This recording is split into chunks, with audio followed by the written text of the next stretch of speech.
Well, thanks for joining me. Hopefully this will be a nice series as I make this work again. What is this? What is this? Let's take a look at it here. Oh, I think I know what it is. It's a suitcase record player. Only this is the fold down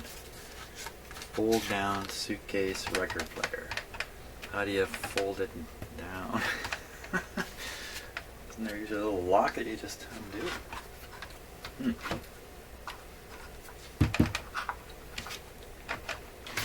Okay, let's pop off the speaker, see if something shows up here. That's a big lug. Oh. Yeah, okay. That's, for some reason my camera's going on a low frame rate. I don't know why. What's the problem, Mr. Camera? That's better. So, can you see the speaker wires all chewed and shorted out completely? That's bad news. Uh-oh. That looks like mouse house building material. Now these usually just drop down. How come I can't get this guy to come open? Is there a secret? Is there a secret push button here?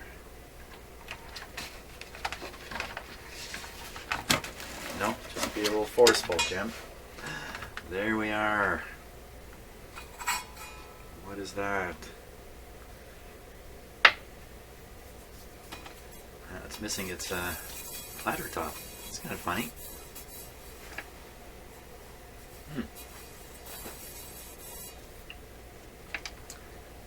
Okay, seems to be all here. Tone arm. Needle's definitely there. Okay, a little surprising this top part's missing. But that won't, I shouldn't stop it. Turns fairly nicely. It's not too bad. Okay, BSR turntable. Now, the amplifier is going to be tucked in just behind here, so we're going to have to pick this off to get at it.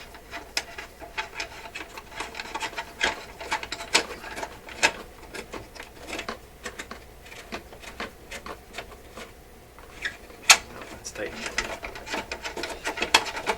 These transport screws are funny things. Finally figured out how to make them work for transport purposes, but when you no longer require them, instead of having screws sticking up, you actually lock them downwards. It seems kind of backwards in a way, but these are actually locked down into a ineffective position, and you loosen them, they'll eventually screw this down tight like this. So it looks better with them down, I guess, was the deal. Now, can I get this out of here already? I don't think so.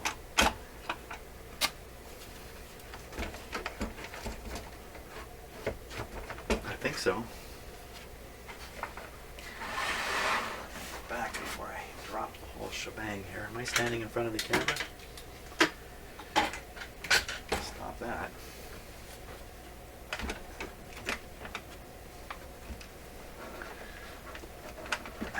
It should be locked in a little bit, because this tips back, and you can't have the record player falling out.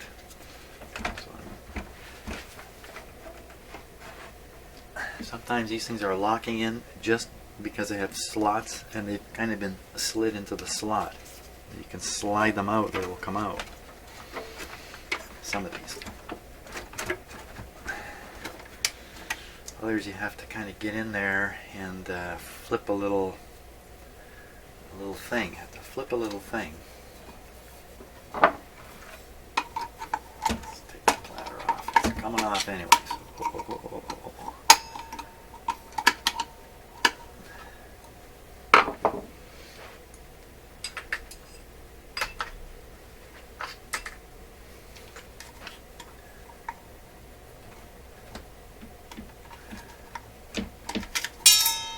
Oops.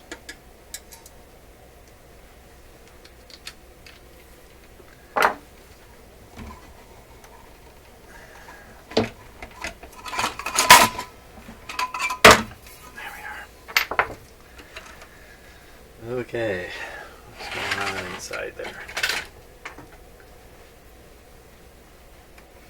Okay, so this, a very important wheel is frozen solid on this record player. It's just solid.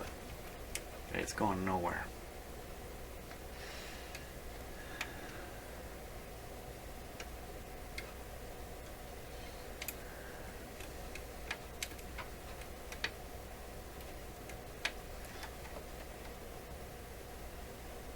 The rubber wheel feels pretty good offhand.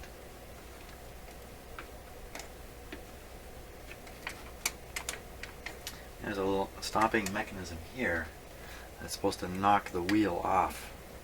So when the unit is in park position or stopped, the wheel is not left pressed against here. If it's pressed against the motor shaft, it'll develop a divot, and then it will go thump, thump, thump, thump, thump, thump from then on. So this is supposed to be forward, pushing this off. Doesn't look like it. There it goes. So go forward. So we'll push it off there. Everything's a little sticky in here.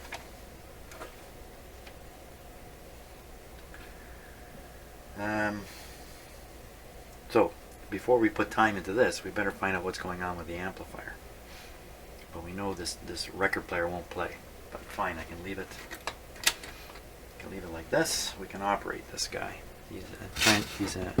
Well, we can't operate with the speakers like that. That's for sure. Let me pull out the wire. Yeah.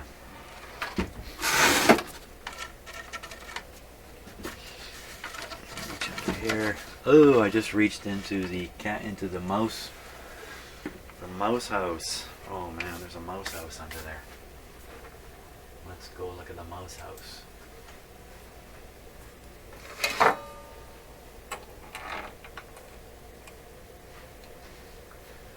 Oh, I got a frozen camera. No, I don't. I got the wrong camera. That's what I got. How about this camera? What's in that mouse house?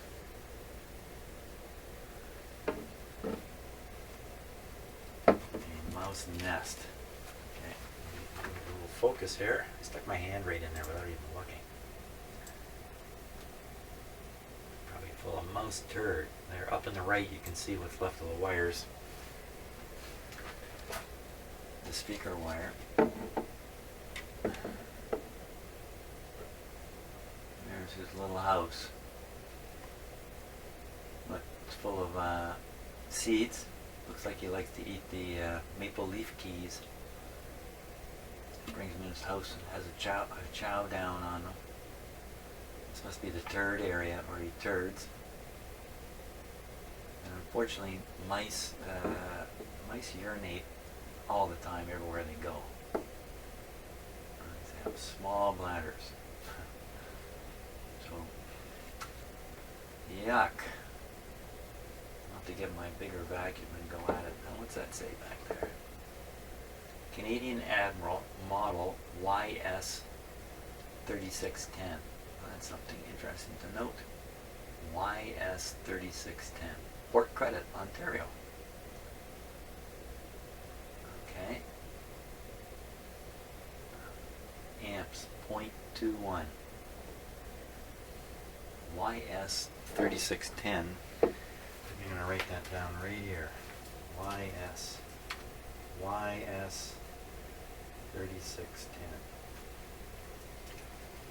Okay.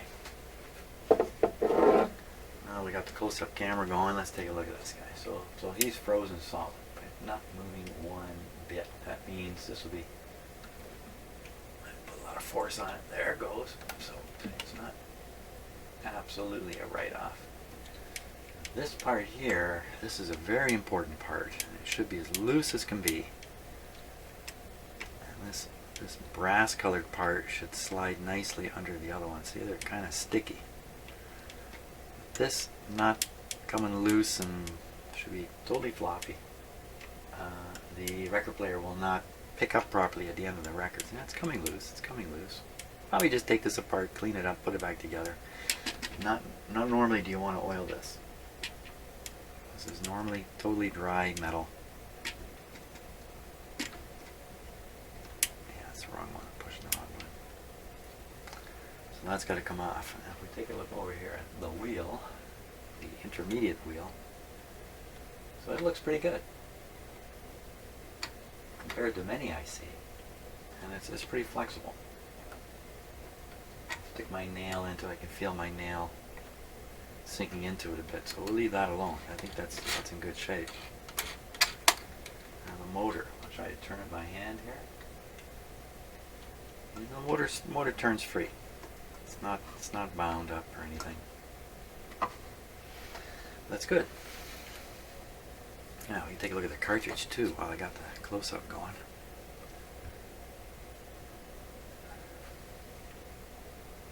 Not much to see, is there? There's a number on it. There's a needle hanging from it. Is it a stereo? Can't be a, yeah, this must be a stereo. I can't really see, but I'm pretty sure there'll be a stereo cartridge there with 4 leads. Okay.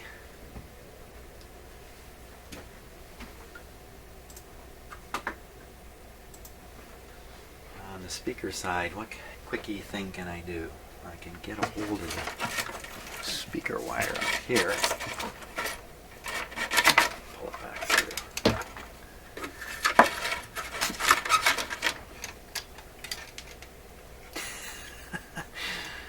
Wow. Why do they like these wires so much? Is there some kind of nutritional quality to them? And now an even bigger question would be, here we are. Where's my cutters? Here we are, so we'll just... Now there are polarity concerns with the speaker. Both speakers have to be the same, which is to say, when you have the same signal going to each speaker, which is commonly the case, the speaker should be pushing, there's the 2 speakers, they should be pushed together, not doing this. If they're doing this, you get some rather strange effects. You don't notice it at first. In fact, it almost sounds like the stereo is enhanced, because you'll hear out of each speaker quite clearly. You'll hear quite a bit of separation, but it's not intended to be that way, and you won't hear anything in the middle. In fact, if you listen carefully, you've got the speakers not I want to say synchronized, not quite the right word.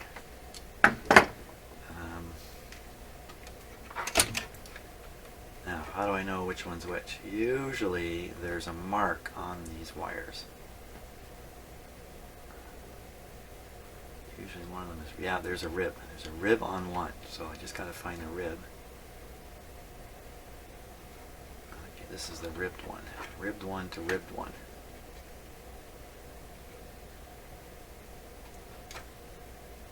Doesn't really matter right now. I'm just going to twist these together. I'm not going to solder them up or anything, because who knows what's coming next.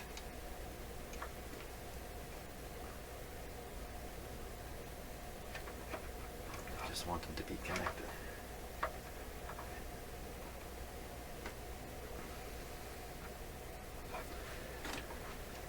And I'd be smart if I put a little bit of tape around there.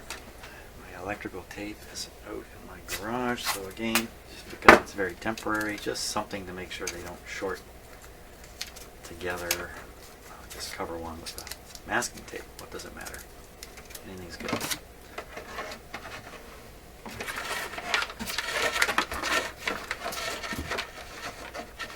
There we go. Okay, now we got 3 controls here. We've got the volume, tone, and balance. Balance pretty much in the middle. These are often dirty.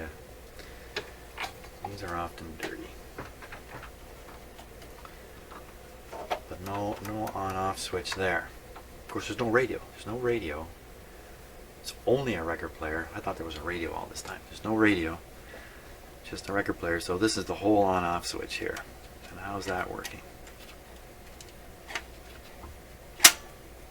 Feels pretty good. Now, with the platter off, the mechanism that moves the arm cannot operate, because for it to operate, this has to turn, and this is actually driven by the platter, by that big gear there. If you know your gear ratios, then you'll see that this drives the outside, and the inside drives the mechanism, and that's where the mechanical power comes from the little motor to operate this complicated mechanism, because of the gear ratios that are set up in the platter in the center post here. Okay, so let's plug it in. Wow, that thing is so big I can't find my way around my own shop here.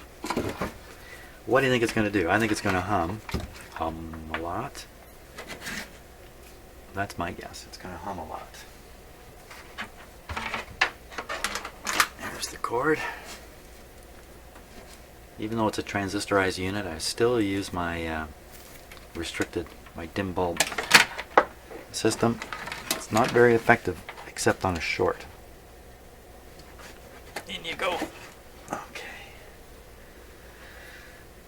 That's really what you want the dim bulb system for anyway, is to catch a short. A big short. Big, bad, ugly short. Volume's down, just in case something funny happens. We're on. Motor's spinning, but it's set off. So it may be in the middle of a function. It thinks it's on its way to turning itself off. It's not going to get there. I think that's the story here. I think that's why it's operating, because it's definitely in the off position. I don't hear a thing. Oh. Well, it sounds more like a radio than a record player. Well, look at the hiss.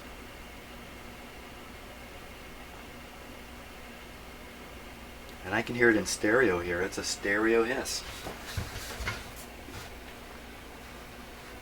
Wow, I don't think I've ever heard such a thing coming out of something like this before. There's a little bit of a hum in there, not much. Contrary to what I said, controls are, well, they're a little dirty. Yeah, actually, they're a lot dirty. Tone.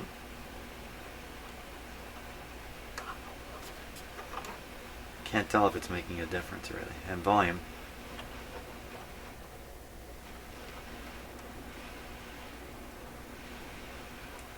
Oh boy. What was that? Oh, it turned itself off. Took a while.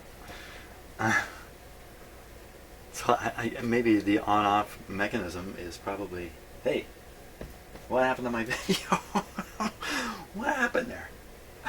I guess that pop was a little too much for my, it froze, I think it froze all my cameras. They all froze, all three of them froze. I can unfreeze them here. Hey, wait a minute. The last USB device you connected to this computer has malfunctioned. Where's my mouse? Hey, more's gone wrong than, well, it looks like I'm still recording a video. I'll never be able to stop now. I have no mouse. I've lost control of everything. This record player. see how steady I'm standing there? What am I supposed to do? The last USB device you connected to this computer malfunctioned and Windows does not recognize it. But what about my mouse, man? Come on, give me a... You know what? It's gone. The mouse is gone. What am I supposed to do now? I run the risk of losing my entire video. Okay, here goes a reset on this camera. Let's see if this works.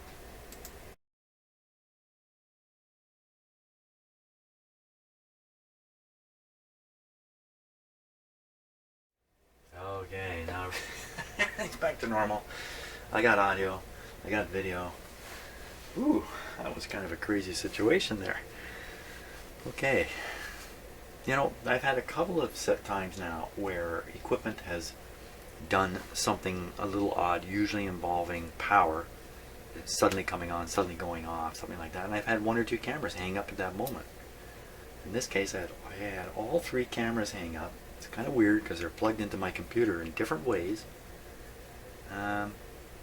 Don't really know for sure what happened, but anyway, back in business again, video's running, and that looks like I'm okay. What about this thing? What about this thing? Okay, so the last thing that happened was it turned itself off. And we'll try turning it on again here. Wow. Oh wow. That's a toughie. That's really tough. So no doubt that's what happened there. This was off, and it just took that long for the off to actually go off. Another just a typical lubrication issue in the components underneath. See, even that's not flipping back properly. So this guy's really in need of some maintenance, no doubt about it. Oh, now does the needle make a noise? Sounds like a no to me.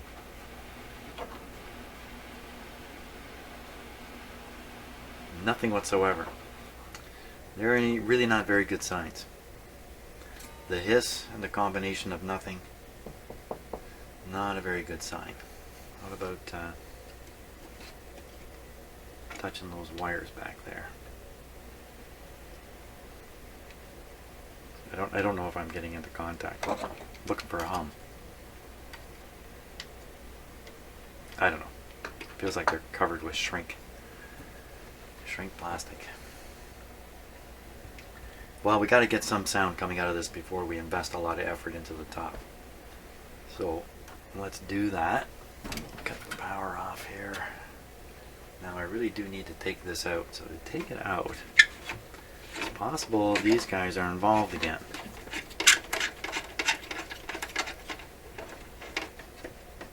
Possible. I think I'd be able to do this just snapping my fingers here. Done so many of these.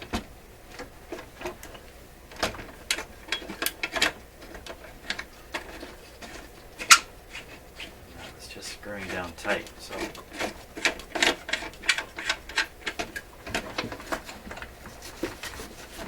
I'm trying to feel what's under there.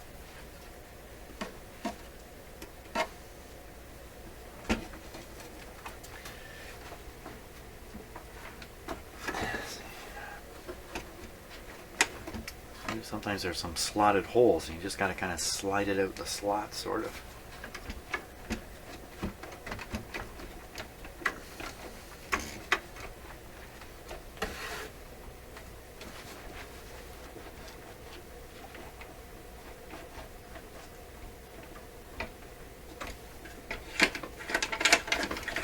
Just take these right out. Hey, how about that? If they will come out. Some of these just lock when they get up high. I don't think it's going to come out. It's just locked down the turntable. That's all. That's all that did.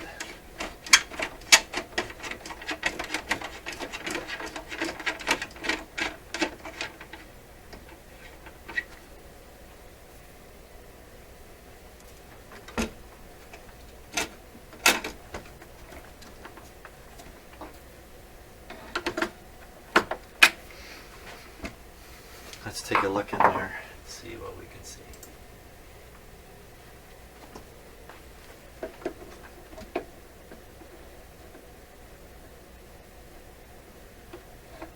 Yeah, see there's a little thing that needs to be flipped under there, I think. Under that. So if you follow the nut, the screw, sorry about the focus, down under, it's in a big hole there. I'm pretty sure there's a little flippy thing that needs to be flipped. How are you supposed to do that? What's the secret? The secret is the turntable is open completely at the back. There's no front panel. So I can reach under here. There's the flippy thing.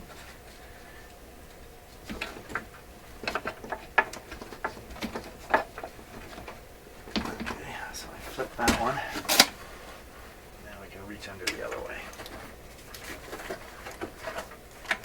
Make sure the thing is turned off when you're doing this.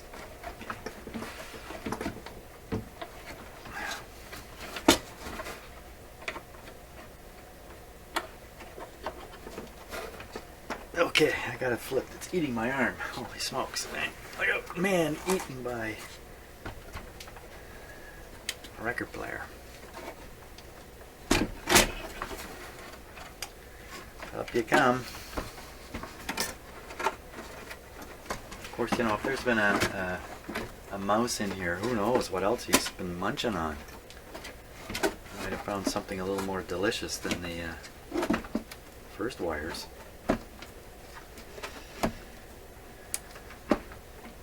Just want to make sure this won't fall on me. Here, am I working? There we go. Oh yeah, lots of dust in there, probably thanks to Mr. Mouse. Okay, just looking at the power cord here right away. Did he munch on the power cord? Or any of the important wires here? No, he wasn't interested in snacking on those. What about, now I can see the amplifier. Let's take a look at it. Let's take a closer look at the deal here. Hang on one second, I'm just going to put on my big screen so I can see too. Okay. Right about there. Oh! Huh, look at that. He's picked off the red one and the black one. They are delicious. The green one, gooey, yuck. And the white one, he was very suspicious. Don't eat white things. That's probably where he's at. Did he chow down anywhere else here?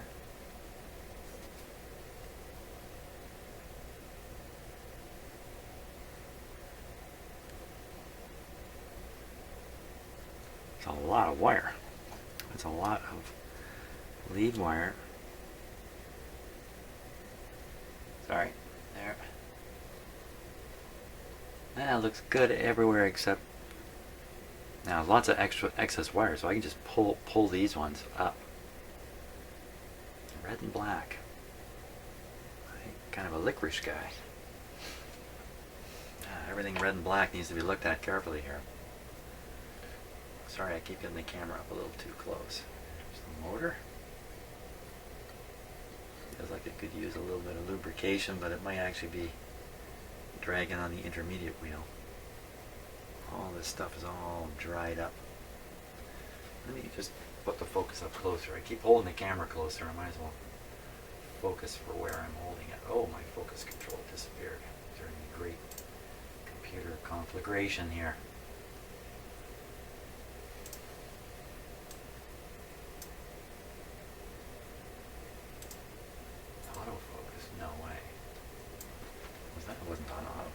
Still some strange camera behavior going on here. Here we go. Now we can get it nice and close.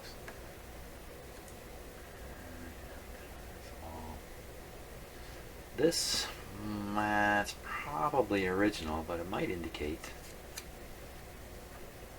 a replacement motor. I doubt it. Doubt it very much. Now what about the mounting grommets here? These rubber pieces. They look like they're in pretty darn good shape. That's another common failure area, is the motor is almost always stood off from the rest of the record player with some rubber mountings. Try to stop the motor noise from getting into the record player and coming up the cartridge, out the speakers.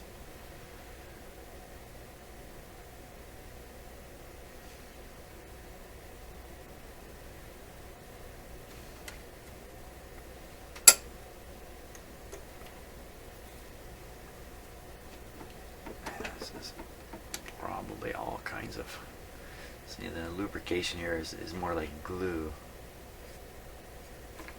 I still got a little bit of, it's not completely dry like I've seen some. They're literally just glued together. But I think we just got to clean this guy up here, do a lot of vacuuming and stuff like that, and then probably a general dousing of WD-40, followed by a little more cleaning. Made in England. Of course, lots of record players over here are made in England. England had the record player business all locked up. Well, not really.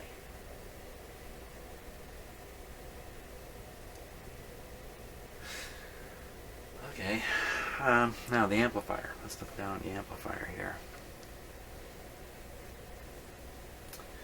I'm just going to back the zoom off, or the focus off a little bit here, so you can see a little more of it at once.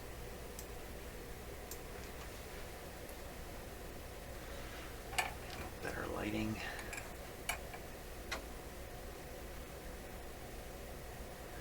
$100. Oh, there's the transistors there.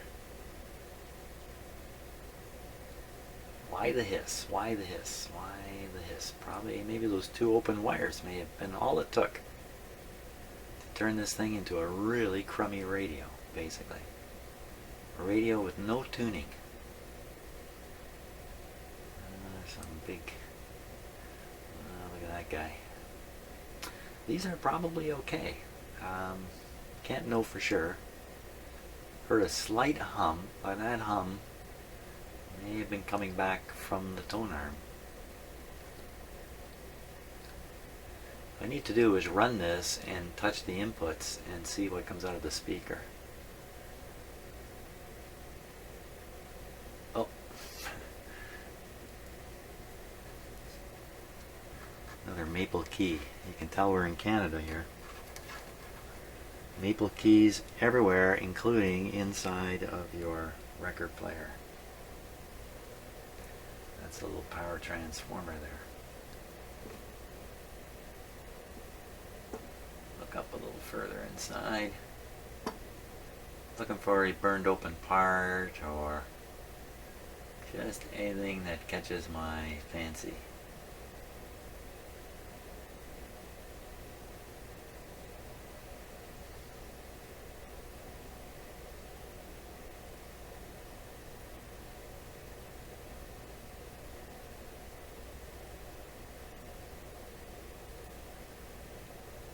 Concentrate a lot better when I don't talk.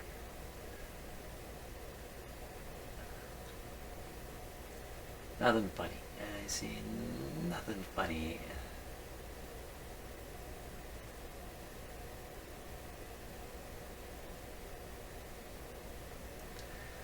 Where's the inputs? I think these two are the inputs here. Probably those two blue wires here.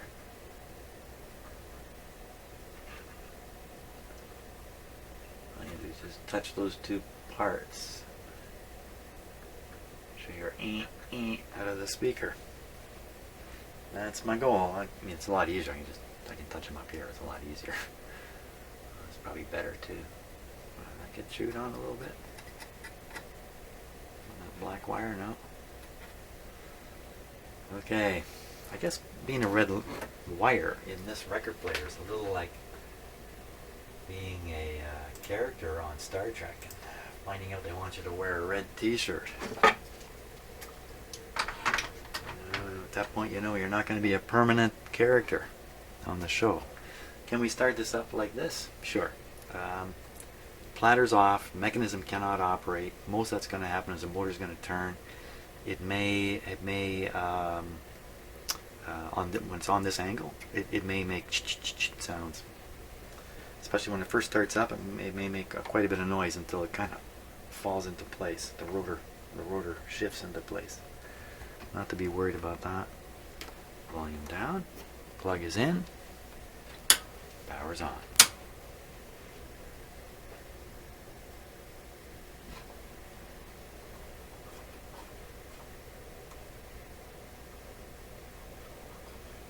What has happened?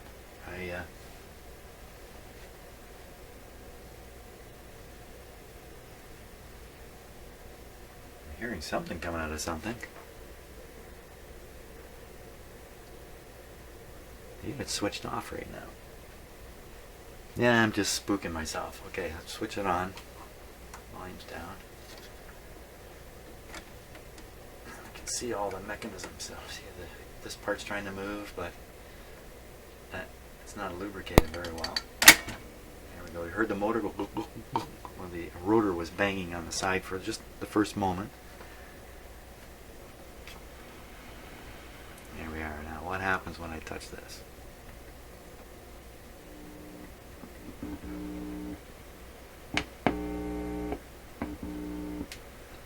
Nothing wrong here. I think if I short these, we'll get rid of the hiss. Let's try that.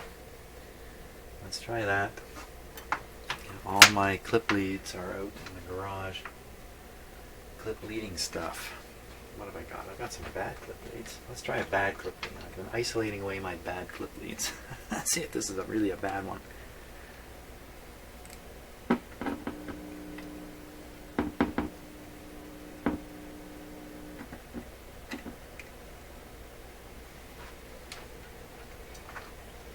They only have to be bad some of the time here.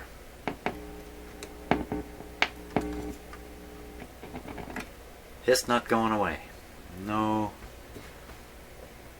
not going away. That's not good. Because, boy, I'm not sure where a hiss like that would even come from. No. Could be the hiss is so low compared to a record when you're playing it that it doesn't even matter. Let's see, get this up, let's say a quarter turn. It's a lot of hiss. Just be something with one of these controls.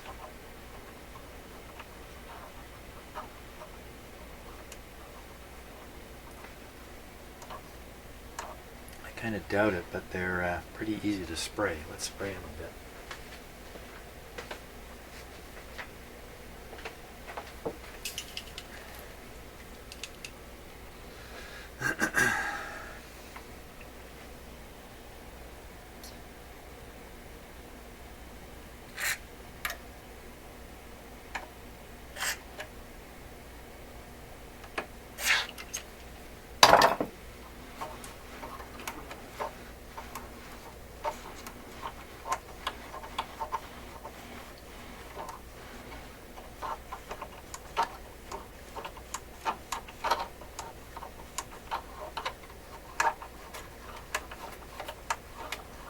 Not making much difference.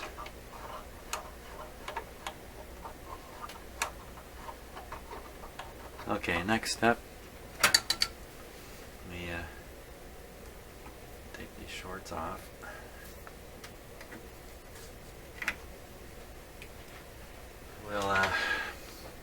We'll fix these broken wires here and see if the cartridge starts going. I believe by opening the red and the black, you've actually knocked out both channels. It's a very smart mouse. So I'll fix those little wires there. So I've reconnected the red and the black wire here. Just shorten them up and put them right onto these posts. And hopefully it's not so short now it's going to restrict the mechanism, but I don't think we're going to have that problem. There's another maple key. What's left of the maple key. Okay. We can switch it on. And we'll find out now if the cartridge is good. That's the objective here. Okay, power on. Motor spinning. Still hissing. And do we have sound?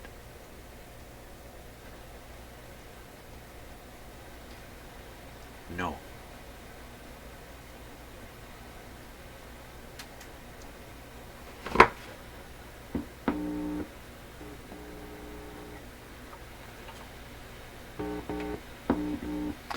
The amp's working aside from the hiss. The cartridge appears to be dead. That's what we got to prove next on here. Now it could be the wires are off the back of the cartridge, could be somebody replaced the cartridge that's wrong, all kinds of possibilities here. The most likely one is the cartridge just has no more output. It's just passed on. Oh no, not again. Come on. There we go. Ooh. Oh no, not again. I'm referring to another record player where this was really stuck down. I can see the spring there has been adjusted rather crudely to boost up the pull. Okay, it's definitely a stereo. The needle's definitely there. I can just about bet this cartridge is a dud. Pop them out. Just like that. The wires are connected. So I want to test this to see if it generates voltage. So to do that, I shouldn't have closed this up so quick. I need to connect my voltmeter in here. And actually read the voltage coming out of the cartridge.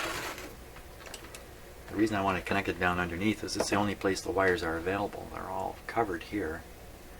And I can pull all the wires off and pull the cartridge out, then I have the problem of putting the wires back on. I'd probably break one in the meantime. So I'm trying to avoid that. Wow, this plastic housing is cracked here. Terribly cracked. Probably from doing exactly what I'm doing now. Whoops. Again, all these plastics, they just get more and more brittle as time goes by, more and more likely to fracture instead of bending. Let's tip this up again.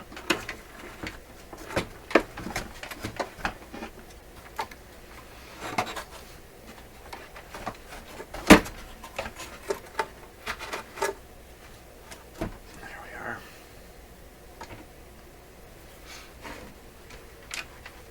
Now, using my unreliable clip leads. Okay, these two seem to do the trick last time. Let's try them again. I'm just going to clip my voltmeter onto one channel here. We don't need the unit to be switched on or anything for this. In fact, we don't want it on, really. These cartridges will produce a volt, somewhere in that range.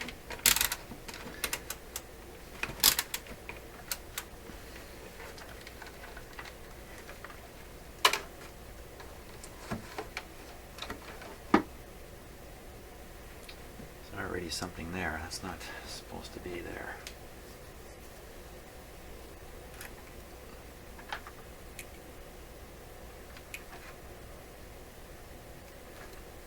Perhaps the cartridge goes high impedance too as it fails. I don't know. So now we're getting a bit of a negative. Hey, this is not supposed to be on DC. That's interesting. Why is it interesting? I don't know. I just expect it to be 0 and it's not. Okay, so we're on the 2 volt AC scale. Now I gotta get a hold of the cartridge here. Okay, watch the meter now as I try to find the needle. There's the needle. Okay, I'm flicking the needle. This should be just jumping. No jumpage. Now, pretty sure this is a dead cartridge. Dead cartridge. I don't stock cartridges. There's a million of them out there, so I can't whip one in and find out that way for sure. But I think by doing the finger test here, we know the amplifier is operating.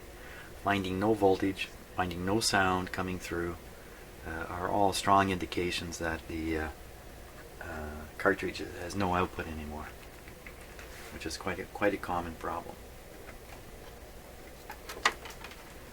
What we'll do now, we'll take the cartridge out completely. So we're pretty sure it's a dud. Anyway.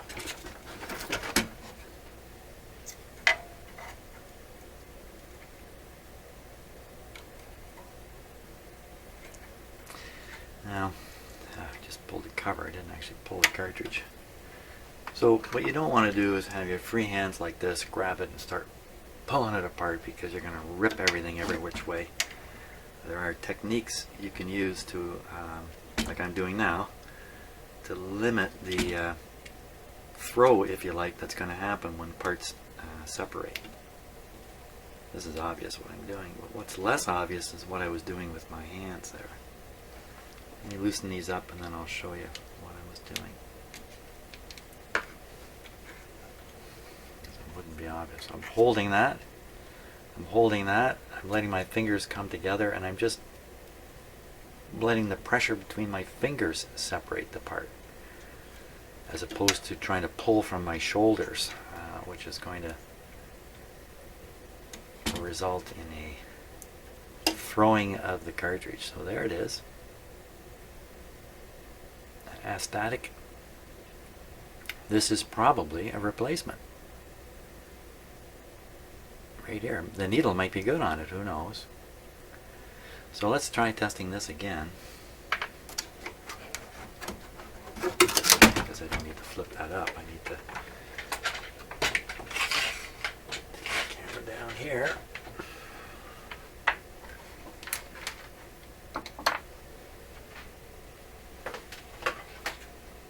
What I'd like to do too is double check these leads.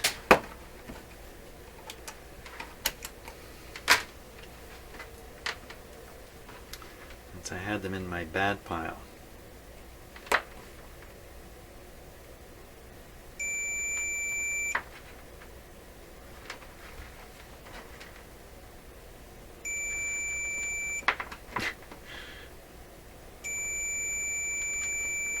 Yeah, that should go in the good pile. I have to take some time and take apart all these clip leads and solder them. Believe it or not, the clip is very seldom soldered to the wire when you buy these. They're press fit, and they don't take. This one's reading.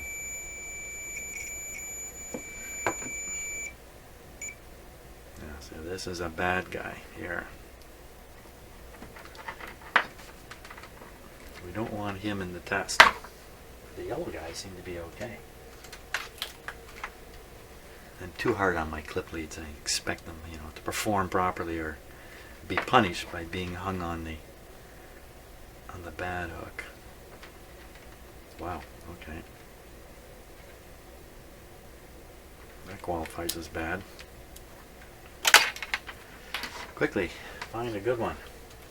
I'll have to run out to my garage at this rate. I have one more on the bad hook. Why are my clip leads in the garage? Because of my essentially useless solar system I've been experimenting with for the last week. Yeah, that's not going to work either.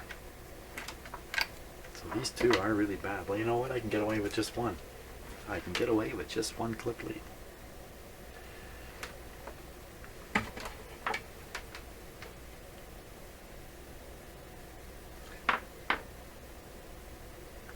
Often these are marked on the back. These ones aren't, but I'm going to guess one side, other side. The grounds are usually closer together. Not always. We're on the 2-volt AC scale. I'm in there. I'm not trying to move the needle, I'm trying to move that piece, that rubber piece down there, but okay, everybody hold still.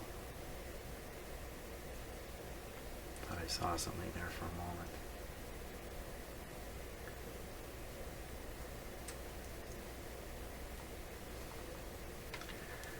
It's pretty convincing that there's nothing coming out of this. Let me just make out the wrong pin here. Let's try this one. Now we're getting what has to be like a hum voltage, because I'm not doing anything and it's showing 0.2 volts, 0.3 almost. So that's probably just an open circuit there. Oh no, not like that, like this. This I think would be the other channel. One bad, both bad usually. There's just nothing coming out of this guy at all. He's history.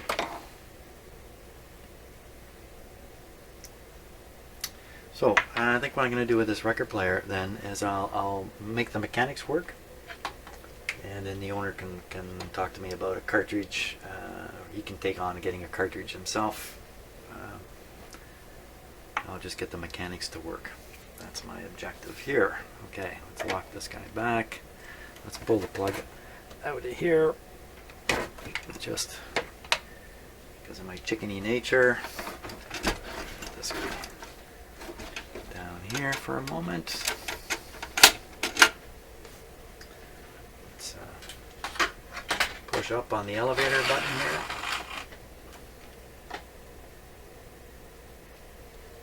So, getting this guy off. I bet you it's not going to be easy. Some of these, this will come right off. And other ones, oh my god, I have struggled mightily with them. Sometimes for an hour to get them off. Usually because I'm just a little too cautious about forcing things. If I was a little less cautious, I could probably get them off pretty quick here. Okay, so first we take off this center. Hey, you know what? I can get a better shot here, I think. Yeah, the excitement here. I gotta catch the excitement. The thrills, the spills, and all that kind of stuff. There we go. Bit of a flashback from the light overhead, but I think it's okay.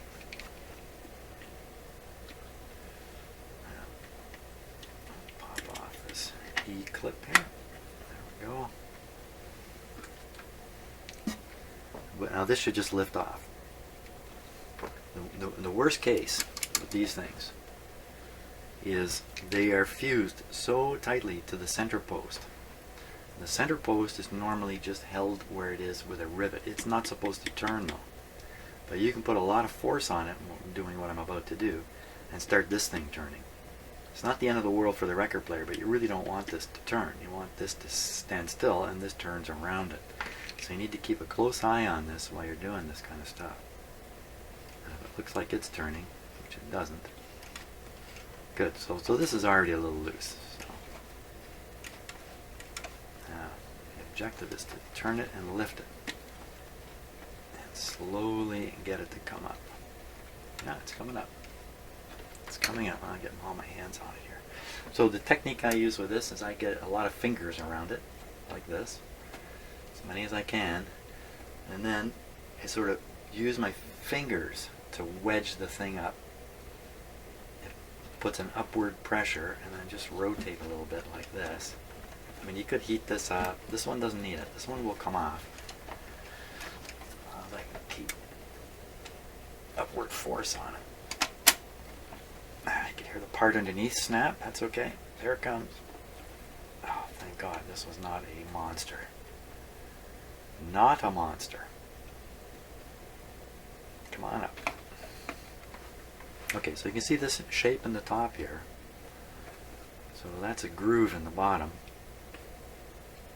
That's called a raceway, and what races around in it, ooh, more mouse debris here, is this thing. So as it races around in the groove, it's actually just being, you know, this is what's turning, of course. It slides back and forth. As it slides back and forth, wow, that's a tough one. It operates the whole mechanism. So that's the key. This thing's driven around in a circle, and it causes this to slide up and down. A couple other things going on underneath too. That's the primary mechanism. So you want this to be nice and clean and lubricated. And this is actually a roller here, which is almost always stuck. It is stuck. So we'll free that up too. We'll clean all this old dried up grease now. The velocity sensor, that's this thing here. So record players have to know when the end of the record is coming. And you might think that's an easy thing, but it isn't, because different records, the end of the record's in different position. This is actually loosening up, kind of nice. So as long as it shakes back and forth, that's pretty good. So this little thing here, which looks like nothing, is is actually the mechanism that does the trick.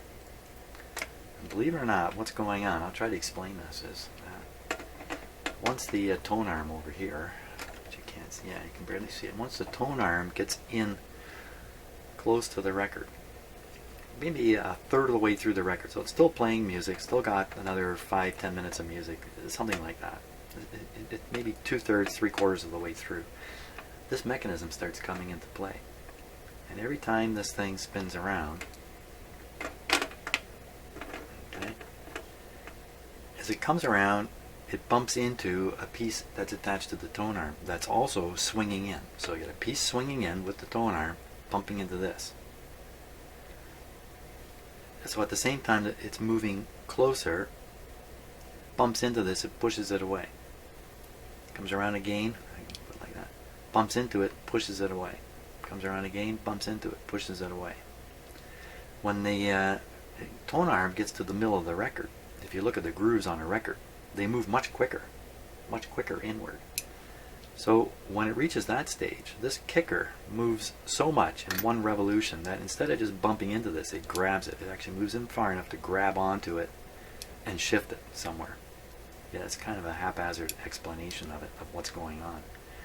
The reason these pieces have to be so loose is because it's the tone arm that's kicking them as they get in close to the center. Some record players, if these things are really frozen, they'll play 2/3 of the way in, then they'll just stop because they can't kick this thing around. It's stuck.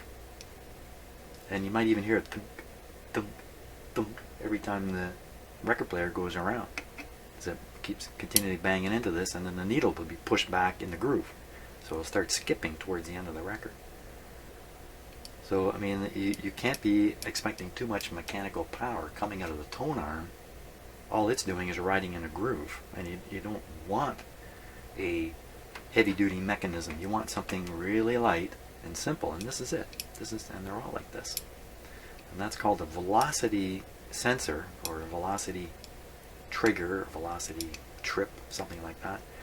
Because it has to do with the velocity of the tone arm as it moves in towards the center, which of course is very slow while it's playing the record, and then its velocity increases at the end. So it can skip by the kick and get to the catch. That's how they work. So this is probably not quite loose enough, so we'll take this off. I hope I explained that well. It took me a long time to sort it out. So you might have to hear an explanation 2 or 3 times, or really, there's probably some great videos. I did a really nice one actually on showing the velocity.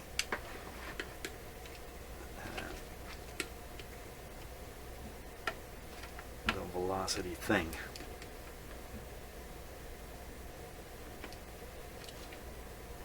Almost. There we go. Just don't want to lose that little piece. Let's just see if I can just sharpen the focus a wee bit here.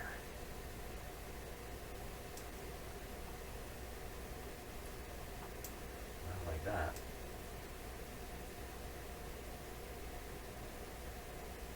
There we go. See, sometimes I have my smaller screen on. I can't focus it as well. I put on the big screen and I see, oh, it's just slightly out of focus.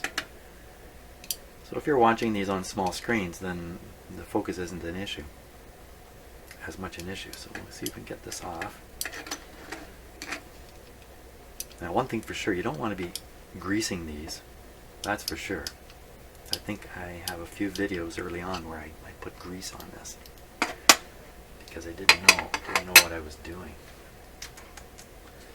Really, all you want to do is hit this with some alcohol or something and make sure it's as loose as can be, and get any lubrication out of it. It's plenty loose. You can shake it and it makes that sound. So I think it was binding a little bit on the shaft that I just pried it off of. The 2 parts seem to be just fine here.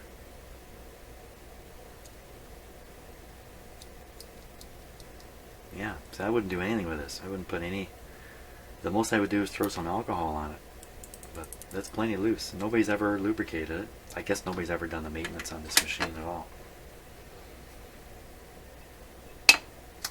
talking about that, it's time for alcohol. Yeah, who needs coffee when you can skip straight to alcohol? I don't really have the appropriate type of alcohol here. I've got rubbing alcohol. This is not the best to use because it leaves, my understanding is it leaves a little film. Really, I don't think we have to worry too much about that. But the better alcohol to use is denatured alcohol.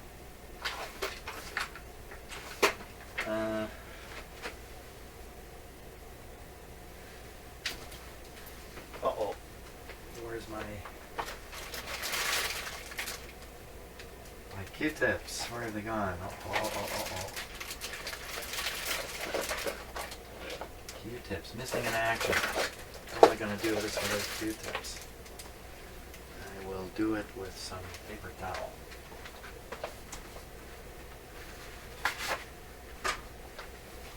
Make these decisions quick, man. Keep the video rolling. Keep the video rolling. Okay, so I just have a little bit of alcohol in here.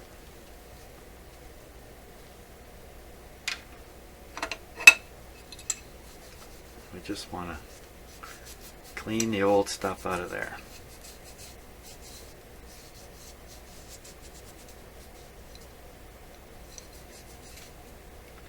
Wow, that worked really well.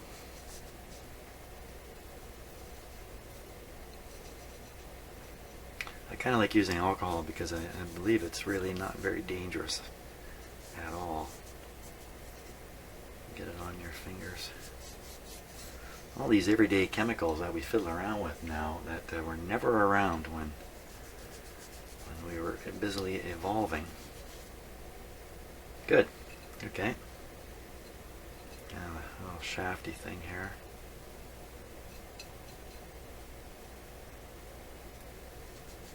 I'll try and get in the center shaft. This is a pretty important area to get cleaned up.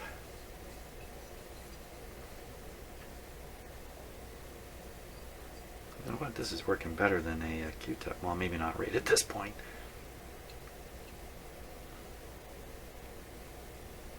So I want to get right inside there.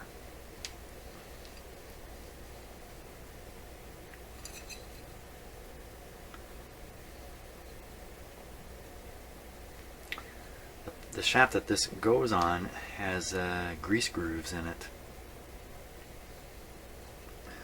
So you can pack it with grease. It'll stay greased for a while. Or you can just put oil on it. The only difference there is you just have to freshen up the oil more often, theoretically.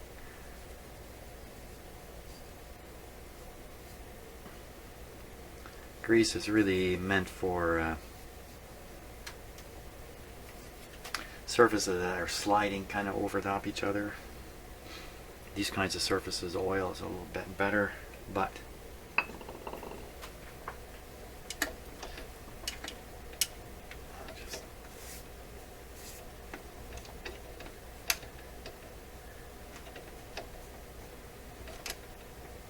yuck. Okay, that's it for that piece.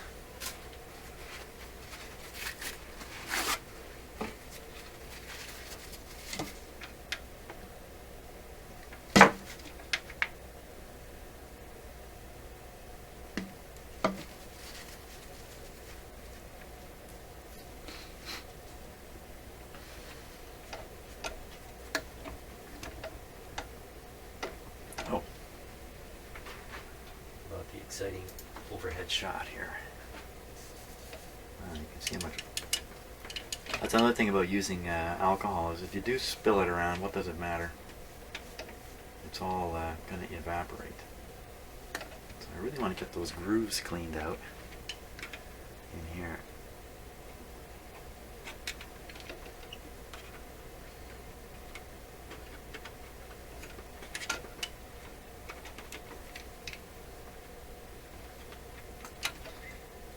Again, fixing something electronic like this is all mechanics.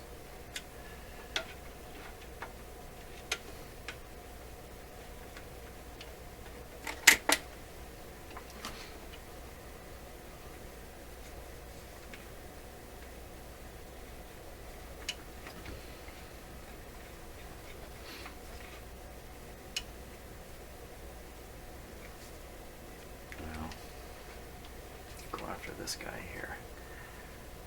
I try and turn it with my fingers. Yep, there it goes. That's all that took. It's got a lot of junk on it.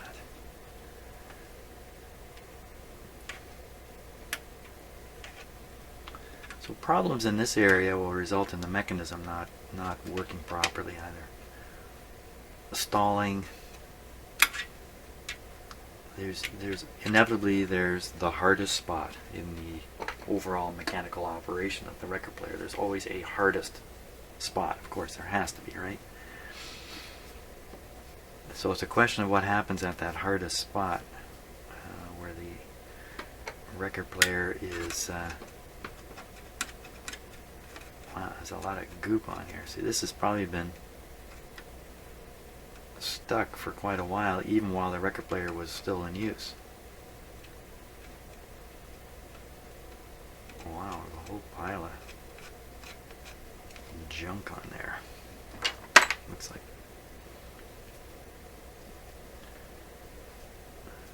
string and stuff. So I wonder if this thing ever got played while Mr. Mouse was living in it.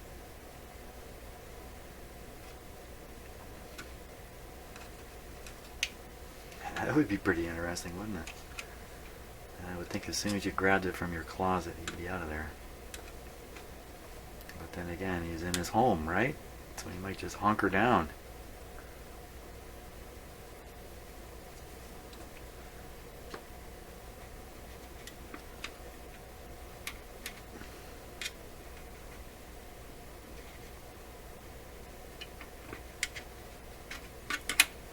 There's another part here that's supposed to move very freely. This is should not have all kinds of grease and stuff on it. A fair bit of alcohol went down in there, but that's not going to be a problem. So this is ready to turn.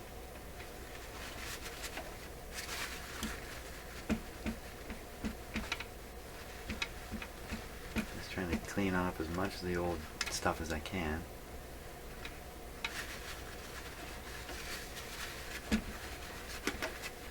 Okay, now we got one more to do here. Lift this up, this washer, and underneath it is a set of ball bearings. These guys are greased up, and usually the grease is not good. We're going to remove as much of it as we can.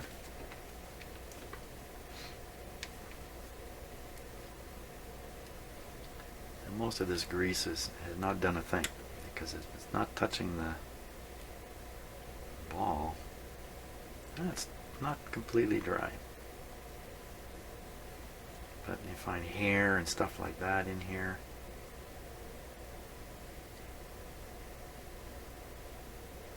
I haven't found a sock. I'm still wondering what happens to the socks in this world. They don't show up inside record players. So if you've got one sock missing in your house, most people do have many socks missing, don't take apart your record player hoping they're hiding there. Oh, unless of course, hey, maybe there's a mouse connection.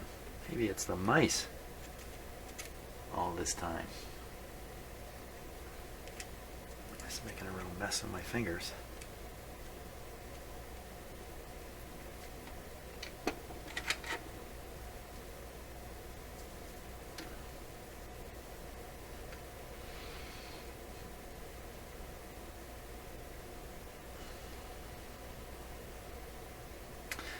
Now, quite a few videos ago, like months ago, 6 months ago, I was complaining here about having found carpenter ants inside my house. I just moved to this house less than a year ago. Steady stream of carpenter ants. Yesterday, I think I found the entire source, the highway they used to get in the house, all that stuff. And it turns out, yes, it's always the same thing. It's something wooden touching the ground that they can get into, and then if the wood is wet,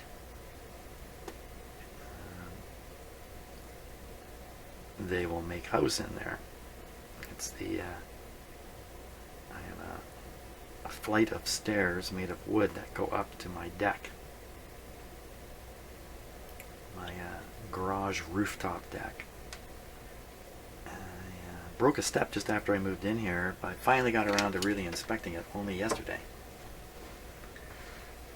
Didn't take me long to find another step that looks suspicious. You know, the thing about carpenter ants and termites is it's not easy to see which piece of wood they're eating from the outside, because they don't come outside. They stay in the wood. Only the scavengers will come out, the smaller ants. Anyway, I broke this step. It was real easy to do, and oh my god, I'm lucky nobody fell through my stairs. I looked inside, and full of ant tunnels from carpenter ants. This is a rubbery one here. It's nice and soft. That's probably a little more sound insulation or isolation, if you like, of the platter away from the mechanics of the machine as much as possible, because any noise in the platter just gets transmitted up through the needle in the cartridge and comes out your speakers. You get to listen to it. Glorious stereo. Okay, new grease for there.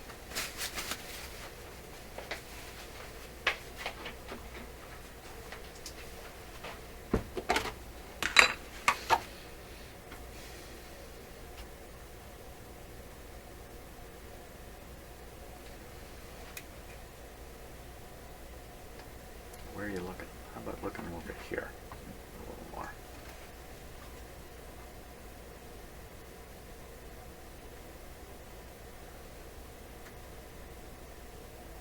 This is not a very good thing to use. Let's use this. Gotta kind of accept you're gonna get all greased up when you do this. I don't think there's really any harm in that. Just getting the right amount here.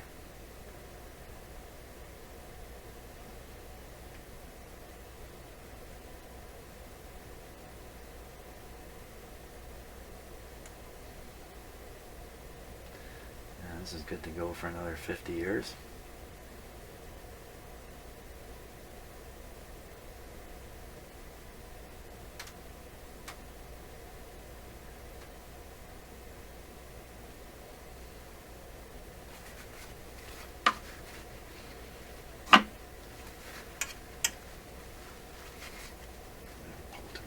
Out doing that.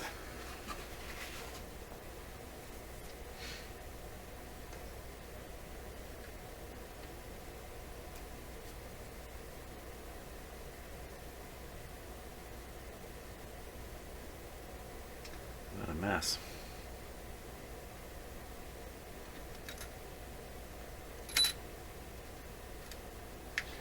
I would not recommend any attempt to lubricate this part. Oh, sticking.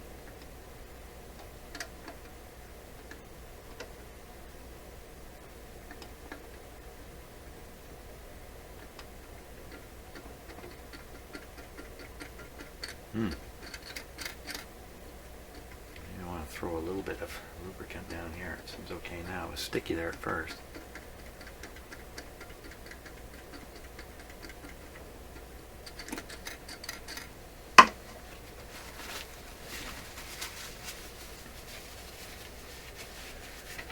Okay, that's good. Now back to putting this guy here back on.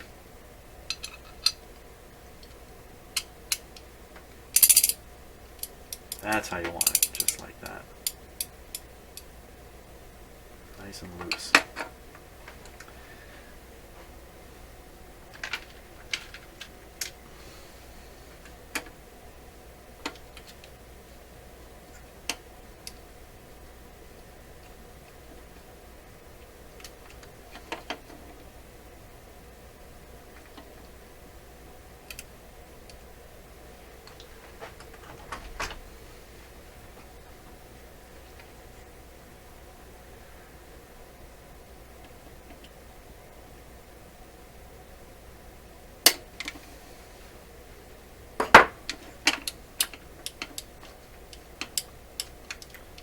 feels a little tighter now.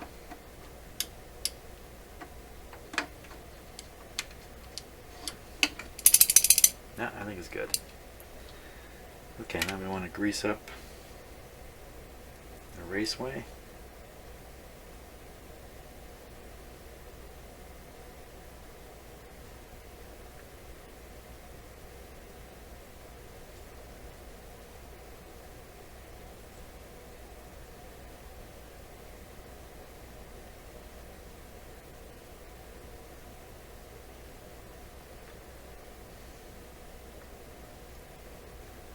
Okay, put a little grease on this shaft here, try to work it into the little grooves.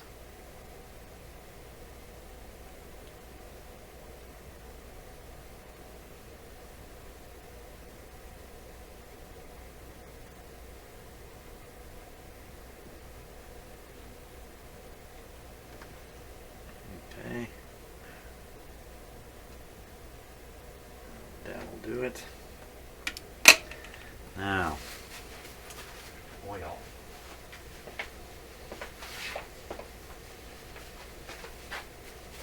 Okay,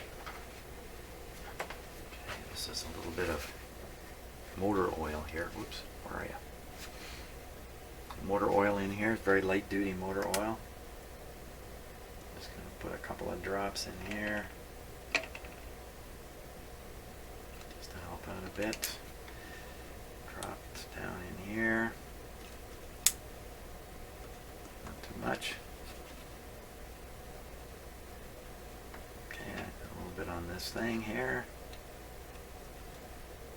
and some right in here, even with the grease. Grease and oil. Now we're going to do the top bearing of the motor at the same time.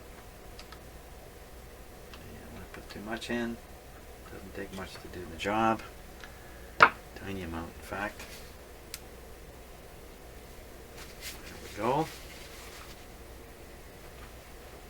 Okay, so we'll put the drive wheel back on. I don't know what the proper name is. There's a bit of a trick to doing this. Whoops, where are you again? So we got to get this piece to pop into this groove here. It's a little tricky. So first you kind of take the part that's closest to the edge, the part of the raceway that's closest to the edge. That's the easiest to make it pop in. Put it on like that. Get a little tool. Try to push that in a little bit. Push that in a little bit. There it goes. It's in. Voila.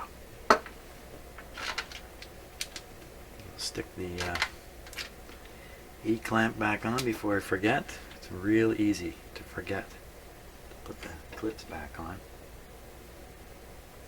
That's why I have a few spare ones now.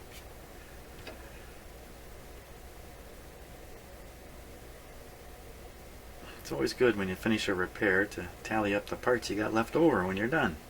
See what you got.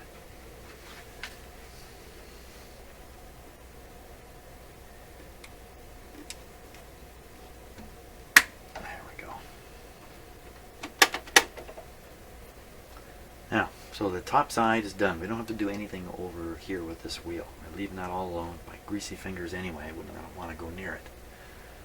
Greasy fingers on here might be nice. I don't think this is working quite as good as it could. Okay. Oh yeah, this lever.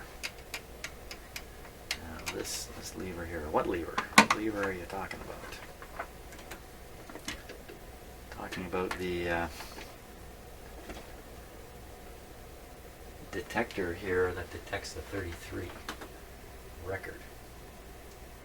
This little arm you see sticking out there. This guy here is struck when the 33 record is dropped. It strikes it. And it should snap right back. Strikes it down, and that tells the record player 33. Tells it where to drop the needle. So probably the best thing to do in there is just give it a WD-40 shot.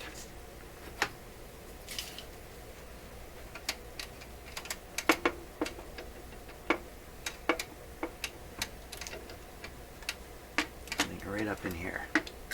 Ah. There we go. Pretty dusty in there. See if we can get some of that out.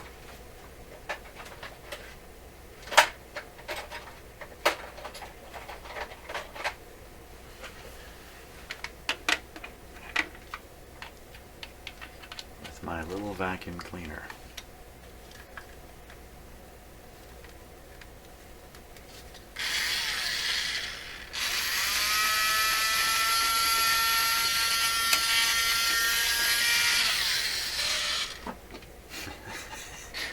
Maintenance in the vacuum cleaner here.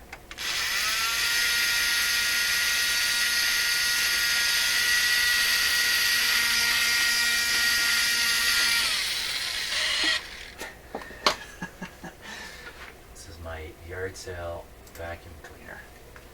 There you go, like that, eh? Not the most useful thing in the world. Drag a cloth through here. A little tiny bit of grease on it, it's not going to hurt anything.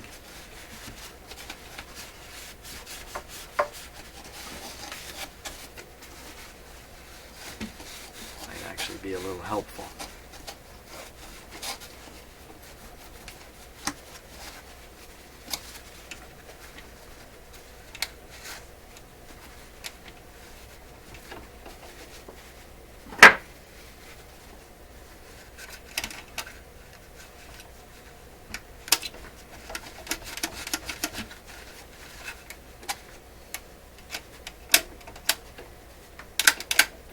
Working good. Another spot to put a little tiny dab of oil on this shaft here. Just a little.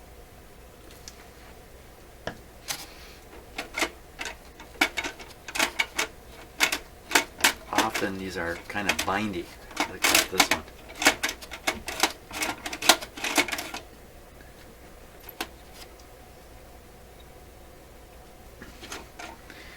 Maybe a touch of grease might actually be a little more potent there.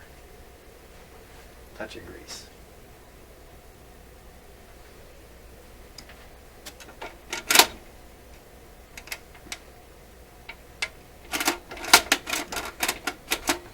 They're always a little weird, those things.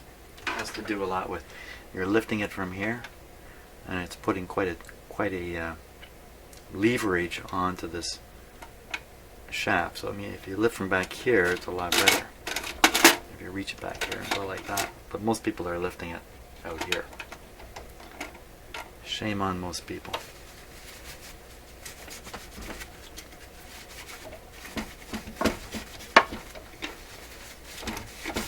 Just taking the opportunity here to mop up a little bit of dust.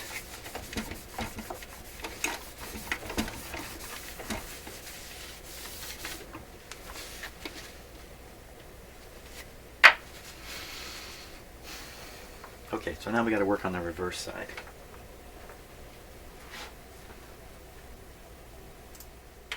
Okay, so I think I did everything on the top here that needs to be lubricated or attended to loosen it up or flip it over. And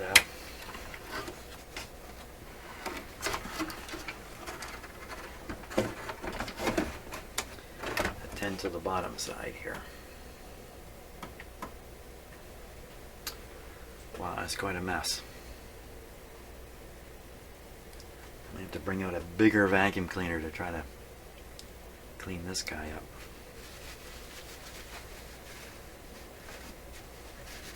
Yeah, the thing is, the dust is all oily kind of dust, so I don't think it's going to vacuum off very well. Some of it may. Let's give it the little guy. The little vacuum.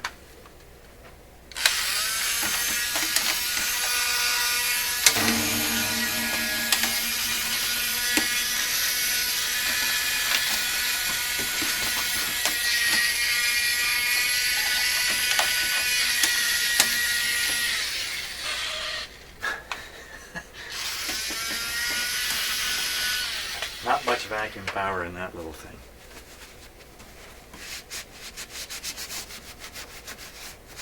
Now, The dust itself, I guess it does interfere with the mechanism. It gets caught up in the grease, and probably just helps to make the grease not work right, the grease and oil. See this part here? Do not want to put oil on that, this little slidey part. Well, I guess that very, very light oil wouldn't hurt it. You certainly don't want to put grease near that. Not everything is to be lubricated, that's what I want to say. Plus, when you have a record player tipped up like this, the parts like this, they don't lie in their right position. They're because they're loose, they've fallen into a different position, slightly different position. They may catch on things they wouldn't normally catch on.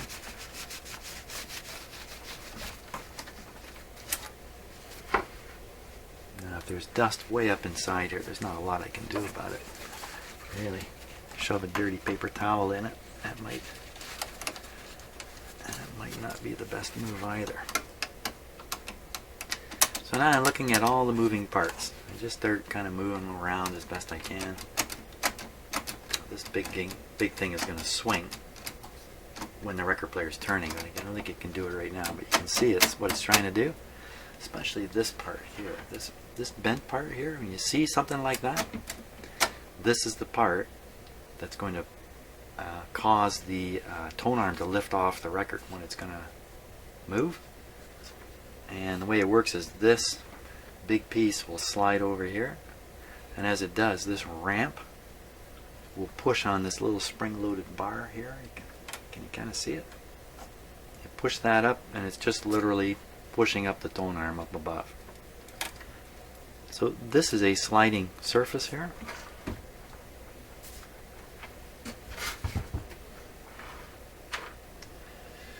That often has dried grease on it and other stuff.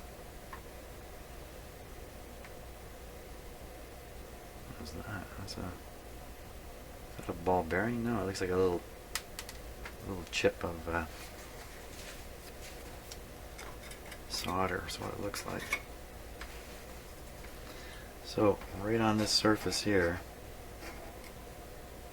this one doesn't seem to have any.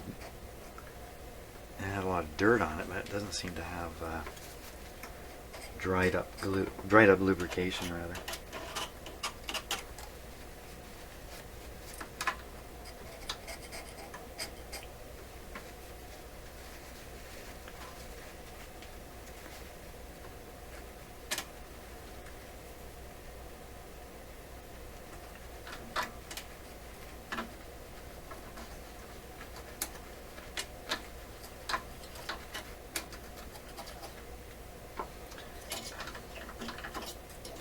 Okay, so that you want to definitely grease up. This is the perfect application for grease.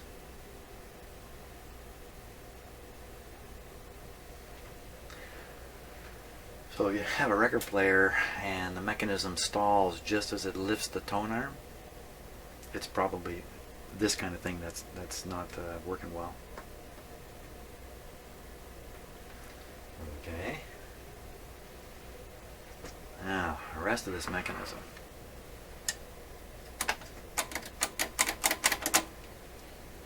I'm not going to apply, I'm going to apply a fair bit of oil. Well, I'm going to apply oil instead of grease here. There is some grease left under here, and the oil will wake it up a little bit. I can't get the grease out from under here.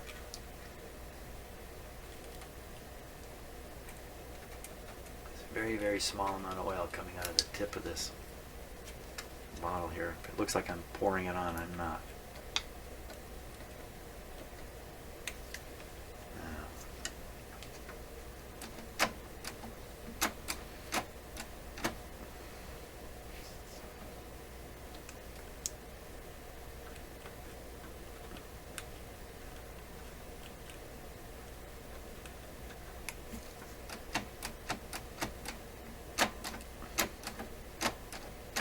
I'm just looking at the moving parts and thinking about what might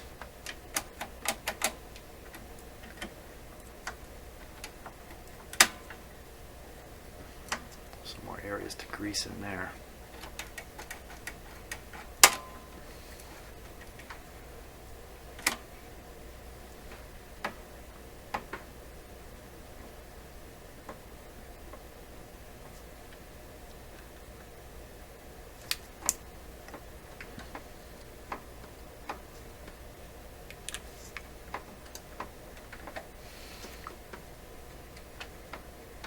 Some of these parts are hard to move because they are meant to be hard to move. They have strong springs, like this one has a strong spring.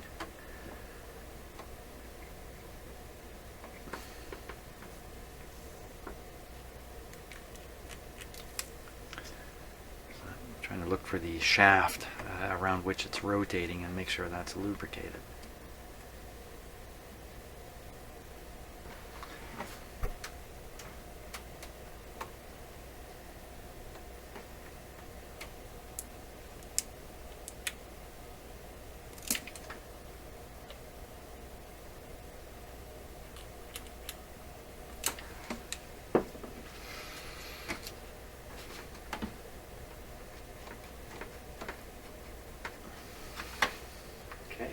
Grease.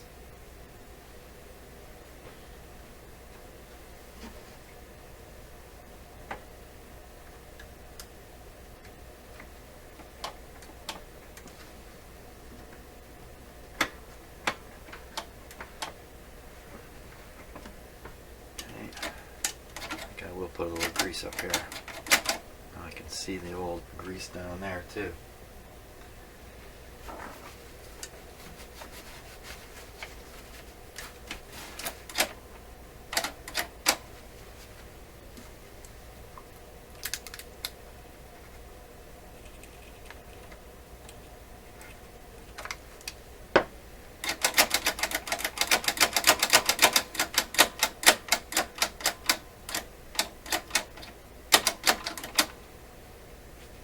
Okay, now there's a lot of places where levers bump into rods.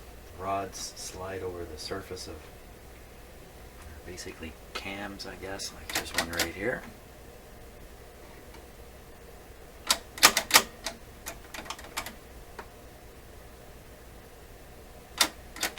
Probably fine to not do that.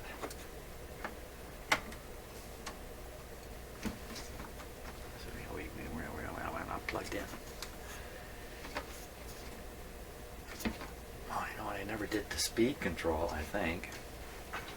Oh my gosh, I'm trying to... Yeah, here's the on-off switch here.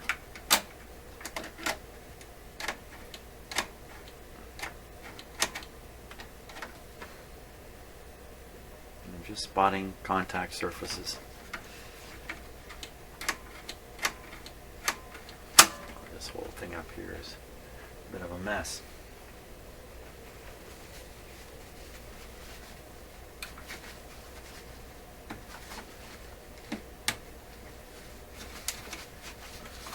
Dusty.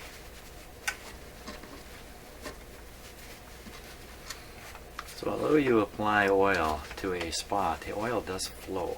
It does travel, crawl over surfaces. That's why you don't want to put too much on.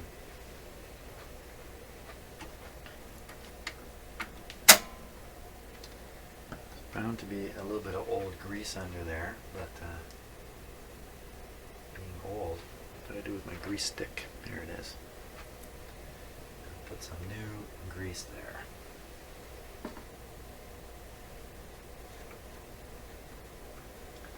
This is a good spot for grease because it's just sliding metal on surfaces. There we go. I see another one in here.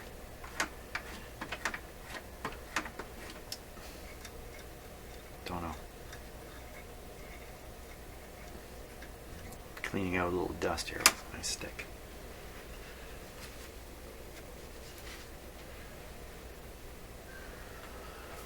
Okay, get them all. Speed control. I didn't do anything with the speed control yet. Didn't even check it. Okay, let's do that. Come on over here.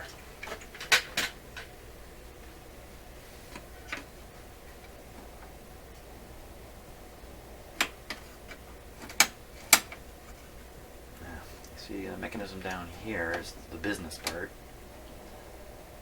It's working against a spring here, moving this whole piece up and down. The spring should be pushing it back. It's not doing a good job. This is the intermediate wheel is sitting on this up above. So this mechanism is all sticky in through here.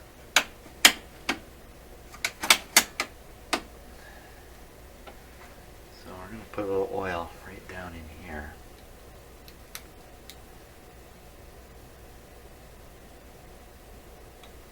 On the basis that there is some grease in there. That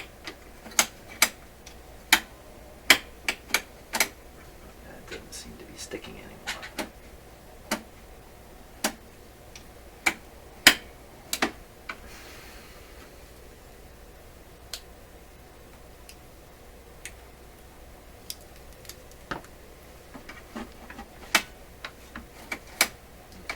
Really these surfaces here that need to be nice and smooth. Don't want any dried grease on there. This guy just doesn't have that much really dried up grease, but some turntables, record players are going to work on them, and the grease is glue. Really what it is.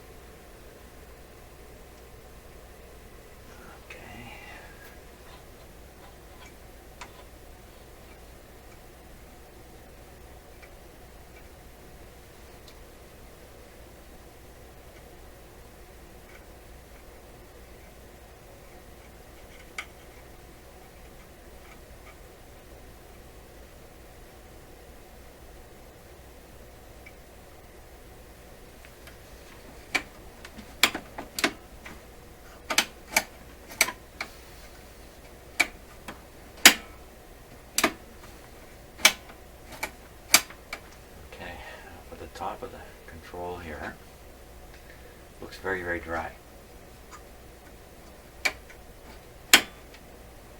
You can see the scratch marks.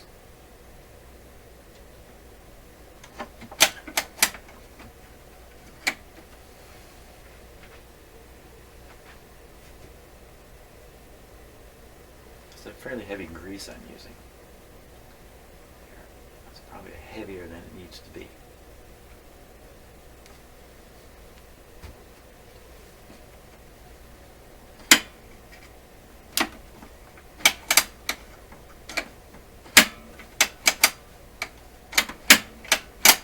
Well, it feels good. We didn't test it from above to know if it's really changing the speed. How could we? The thing wouldn't turn. That's why I didn't test it, because it didn't work at the time. Okay, let's flip her down now. Is there anything I'm missing? The lower... Well, we've gone this far. Why don't we do the lower bearing? Give you the works. The whole story here.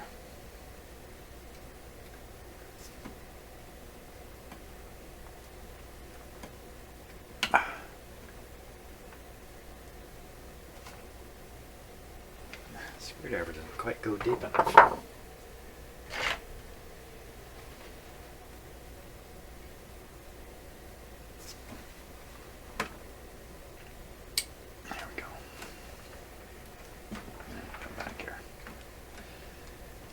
So these lower bearings are built in such a way that they will go back together in perfect alignment.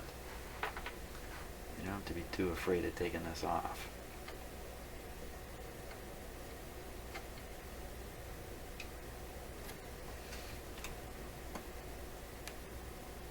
The rotor, when this is in the proper position, the rotor rides on the lower bearing.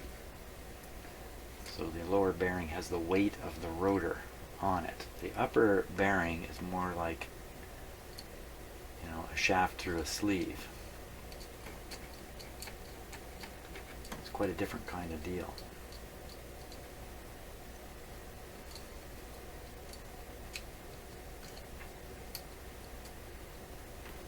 Come on out of there.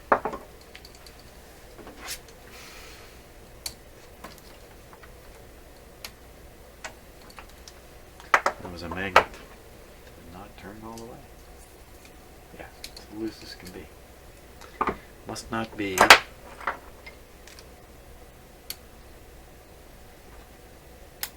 Oh, it's magnetic all right.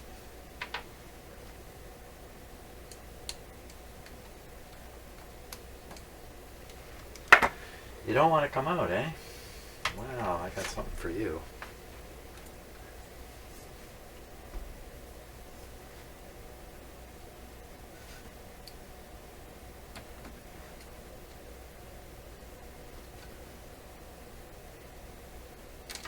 Oh, a nut has fallen. Oh, 2 nuts fell off. Oh, I was going to say something about that. Yeah. These aren't good when nuts come around the other end of them. These are tricky. How come only one of them, I think, has a nut? I'm going to drop in there a nut in a washer down below here.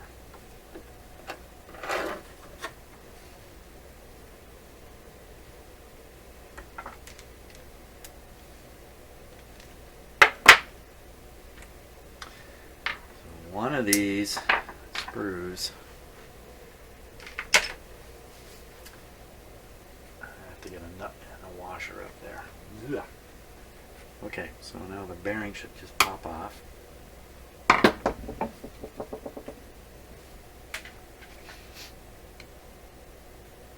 we go. Now these are self-adjusting bearings. Fitting inside that's actually rotatable. Maybe you can't see this on camera, but so I'm moving it back and forth and feeling it. Either sometimes there's a little ball bearing sitting in the bottom of this cup. Other times it's this surface here. This is the surface here. It's rounded off. So it's only a tiny, tiny contact point.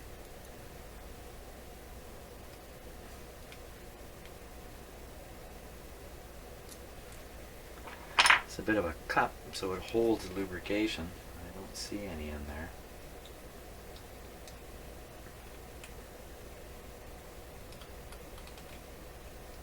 Don't need much. Okay, so the self-adjusting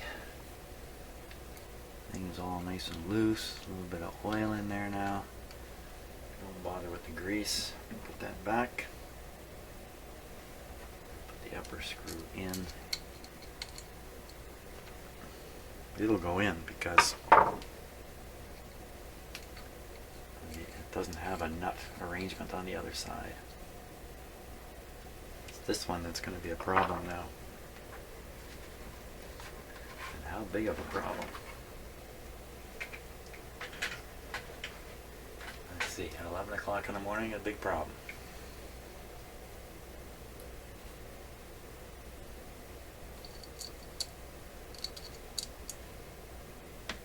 I might be able to get at this from the top, but let's try down here first. Get the lock washer on.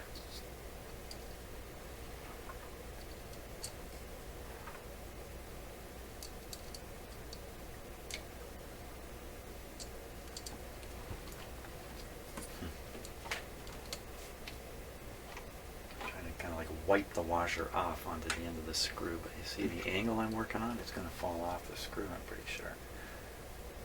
No, it's hanging on there. Wow. Hanging on. Oh, magnetic. Now I got to get this. What are the chances I can do this?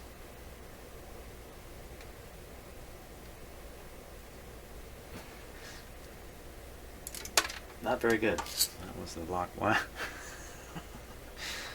Yeah, magnetic screwdriver.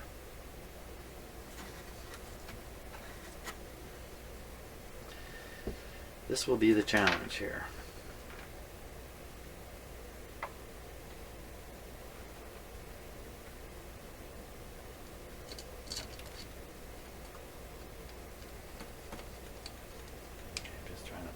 Pull on the washer. That worked. Now, once again, I call these nuts because they drive you nuts. Let's see. and up here.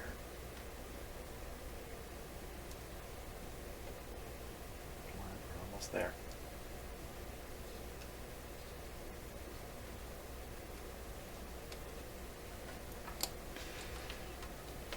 I just start rotating the screw and hopefully it bites the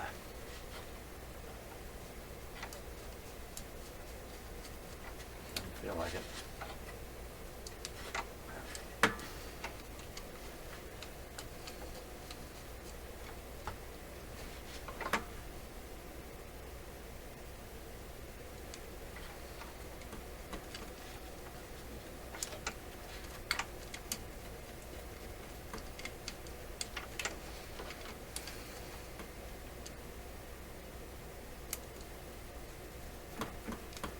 There it goes. Just need to stick with it a bit. Okay, now tighten this up.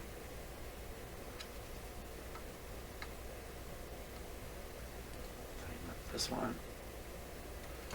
Check the motor. Yep, turning freely.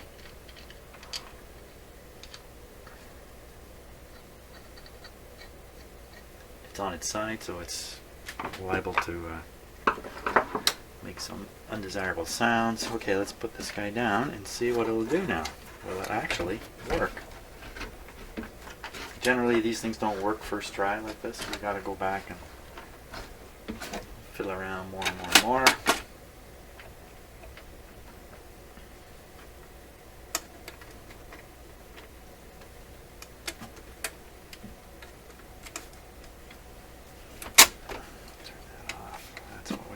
There. And the platter. Here's the platter. And we've done nothing about the intermediate wheel here. Okay, let's put it there. Like that. Nice, look at it turn now. Okay, we're just going to give it a little tiny bit of oil here. Okay, nothing major. Look at that. Ooh. Okay, I'll plug it in.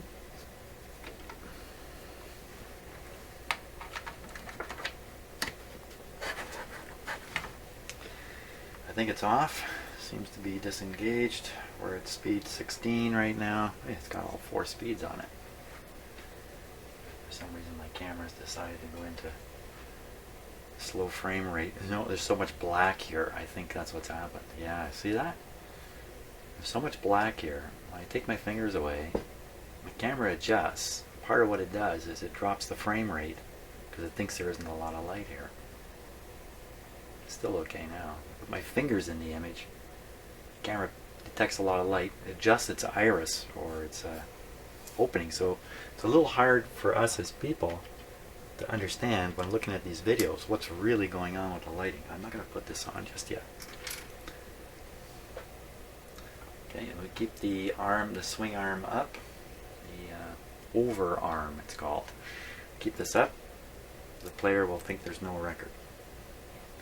We're plugged in, volume is down.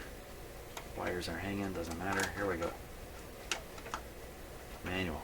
Oh, I guess we need some power. Need some power. Power on. Look at that. 16 is pretty darn slow. Let's move it up. 33. That looks pretty good. Again, I've gone into slow frame rate on this camera. Oh, looks like it sped up just, just like that. Now, let's see. There we go.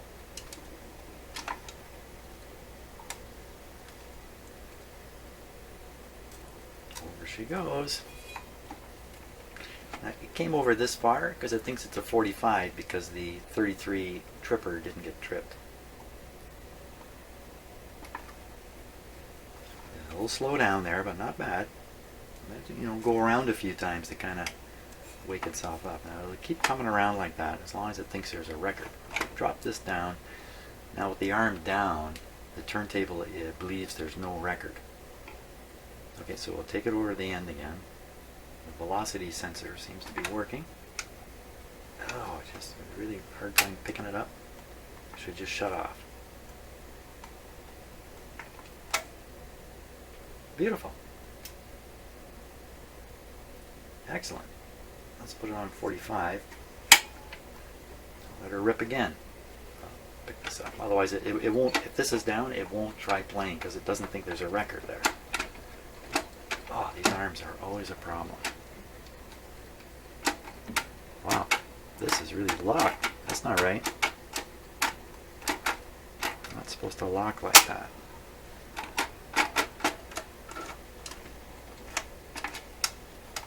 Let's let her do its thing here.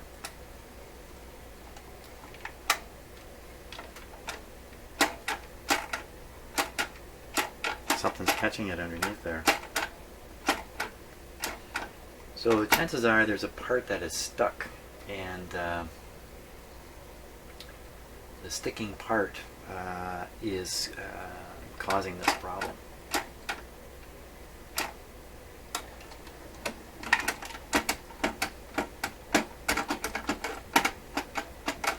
It's really stuck.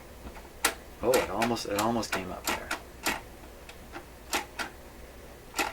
You didn't see what I did, but I let the player cycle once. Let's put it on 78. Really ripping now.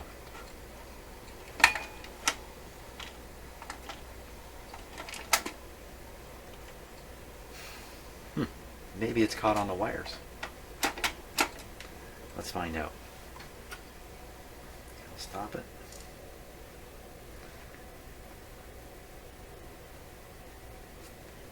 Stop it. There we are. Do you notice the difference there?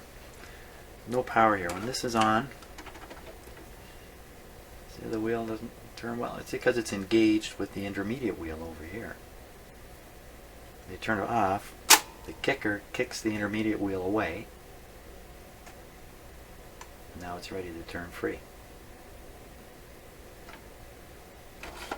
Now this is coming up. What happened there? What changed? What exactly happened there? Okay, let's try it again. We're on 78. Oh, give it some power. Okay. This thing's really going to fly now. There we go. Ah.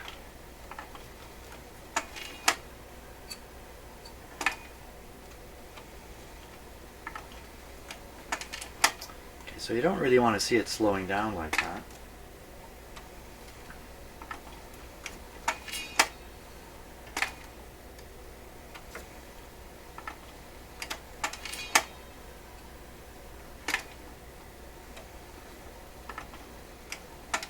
If we try this on 16, it may very well actually stall out. It may actually stall out. Let's see.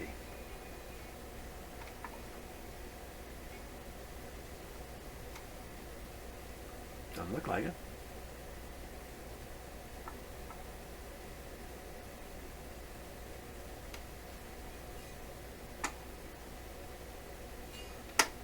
The slower speed uses a smaller capstan driving the intermediate wheel, and the surface contact in the smaller diameter capstan is less.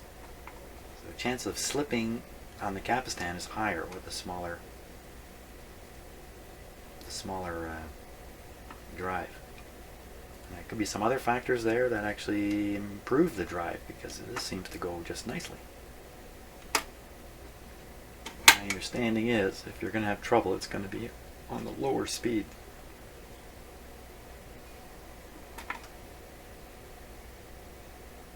This is 33. This is where it would be played mostly, in 33 of course.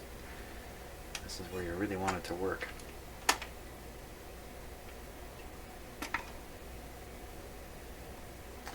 So the question is, why is it slowing down? Is it slowing down because the motor doesn't have the strength, or is it slowing down because there's traction problems in the mechanism and it's slipping somewhere? Chances are it's slipping. The most likely place is the intermediate wheel. There's two ways to deal with that. One is to try to improve the rubber surface of the intermediate wheel. And another way is to increase the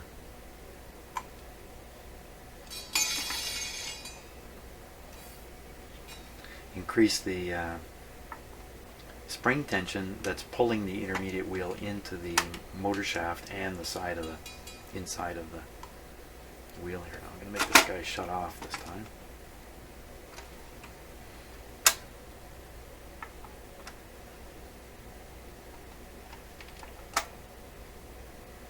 This doesn't quite fall all the way, and I think it's still running. So this is just not quite doing that.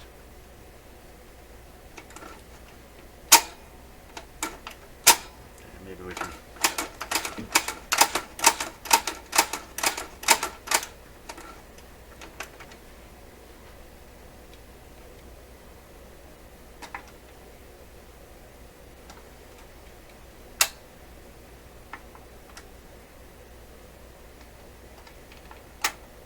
still not quite all the way. Not the end of the world. I mean, you kind of do want it to shut off, right? Because you put on a record and lay down on the couch, and next thing you know, you're snoring away. You want your record player to shut off. Power off here. That's we're going after. What were we going to do? Trying to figure out what's going on with his arm. Seems okay now. We're thinking about the drive of the intermediate wheel. Let's take a look at it. Pull it up.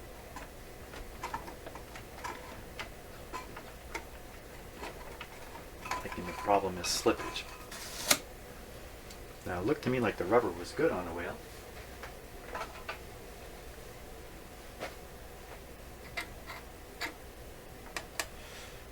Okay, power's off. So I can turn it on. It puts the stop lever out of the way. So I'm feeling now, normally the intermediate wheel is going to be out a little bit from here because it's riding on the inside of the platter, so it's riding about there. It's not very much push on this. Not very much push at all.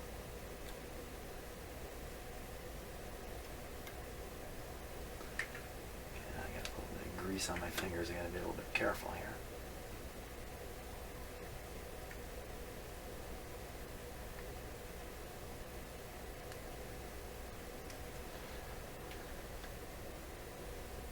Looks pretty good. If anything, I would take a piece of dry paper towel.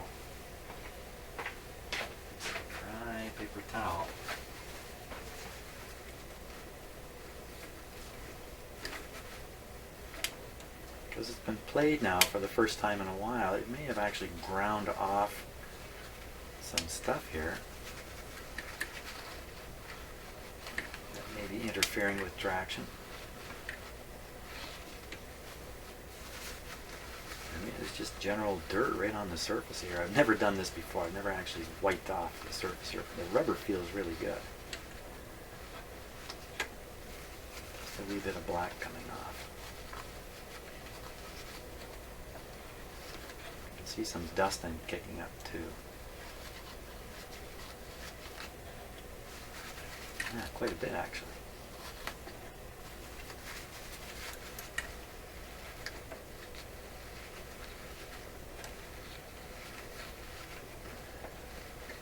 Either I'm doing a good thing here or I'm polishing it. I'm not sure which one.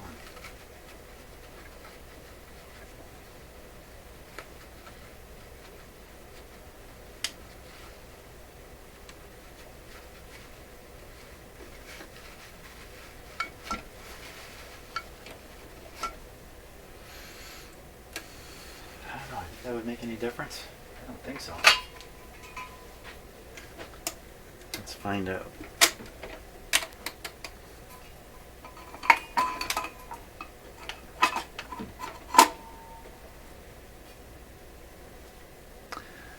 Okay, power on. We're on 33. Just go to manual. Now sometimes you can just tell the traction on on something like this by just trying to stop the bladder.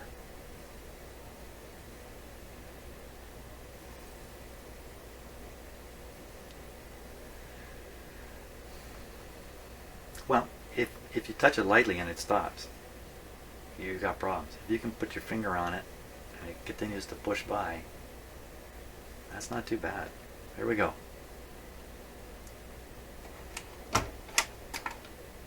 Boo!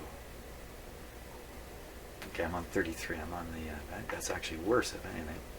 We'll find out when we go to do the lift. I didn't seem to help the situation, did it?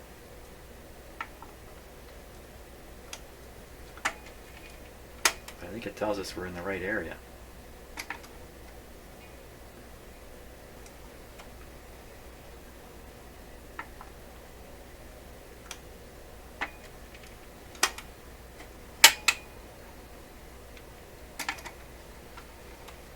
If you have one of these turntables and it seems like the speed setting isn't working right, you put it on 45, it seems to go 33. You put it on 33, it seems to go 16. Then the adjusting the height of the intermediate wheel or the entire motor, some of these things actually move the motor up and down. It's not working right. 45 looks nice.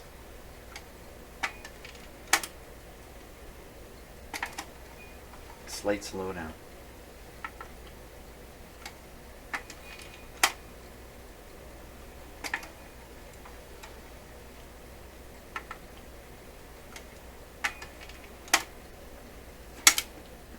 Again. Come on, 33, you're the one we really want.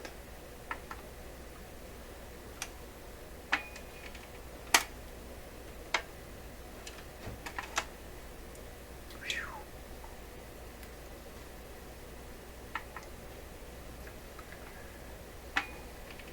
Okay, so it's a question of whether we're going to resurface the there, power's off. Resurface the wheel or increase the spring tension on it. I would go for the spring tension. Looks like you have to get underneath to adjust it.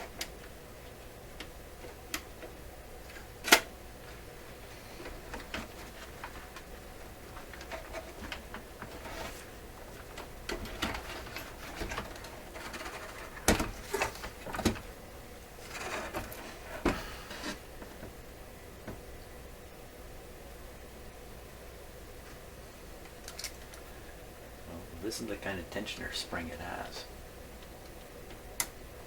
This guy.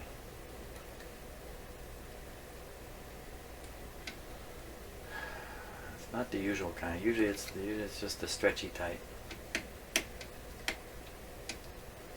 I'd have to swing this all the way around once, put it back on. I may not be able to do that. I may not have that much play in it, and usually that makes quite a strong difference too in the end. I don't want this to fly off. I don't know. Come around. Wow. I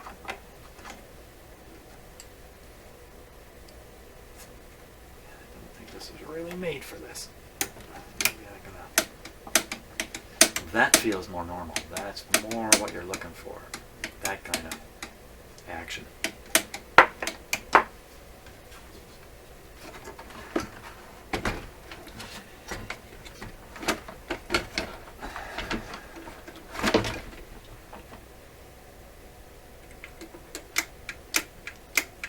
Way stronger. Okay, let's turn it off. Get the kicker holding this out. Bladder back on.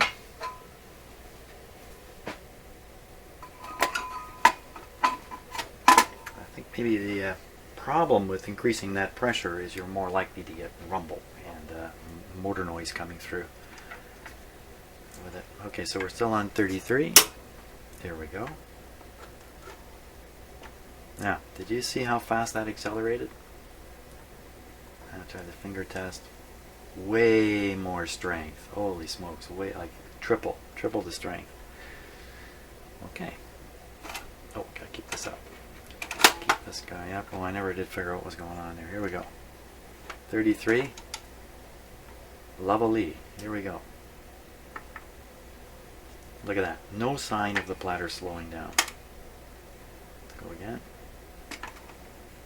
Perfect. It's working perfect. There's no drive slippage anymore. Fantastic. So I'm pretty sure we put a cartridge in here. Bingo. She's playing.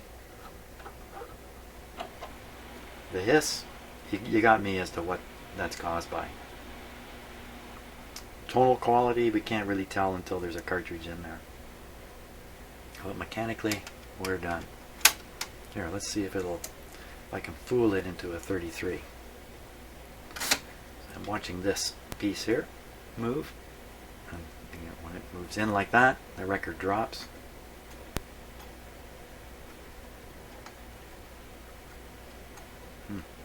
Here we go. And then it should play here.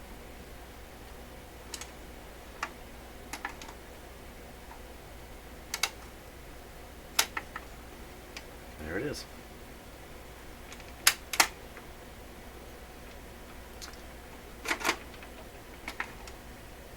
Let it stop. There you go. Put a cartridge on it. You're rocking and rolling. Except it's not quite turning off. So, okay, let's deal with that. Let's deal with that. Power off. Let us deal with that.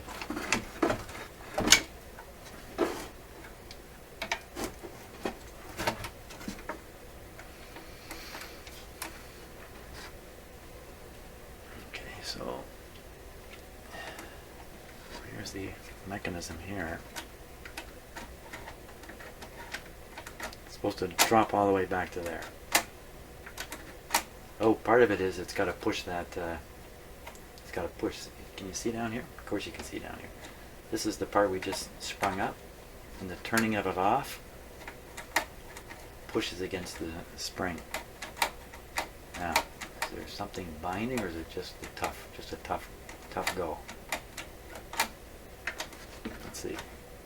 Okay, so that would be on, and off. I'm going to turn this, move this slowly.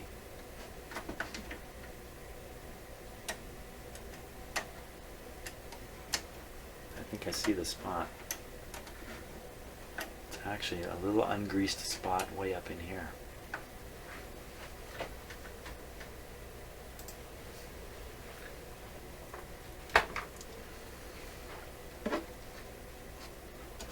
Okay, so here's the mechanism piece here. I can see the sliding surface right in there, which I greased.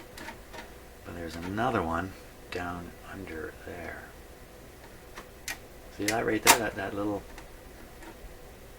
right there. That guy right there is the problem. There's a hard time sliding up on that. Throw a little grease on it, see if it helps. Wow, I mean, how much difference can grease really make in a situation like that?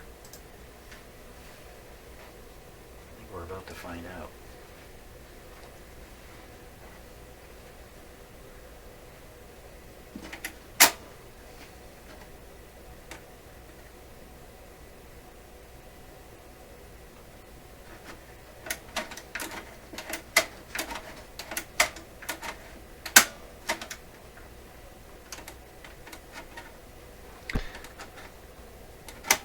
I see another sliding surface here that could be greased. Back in here.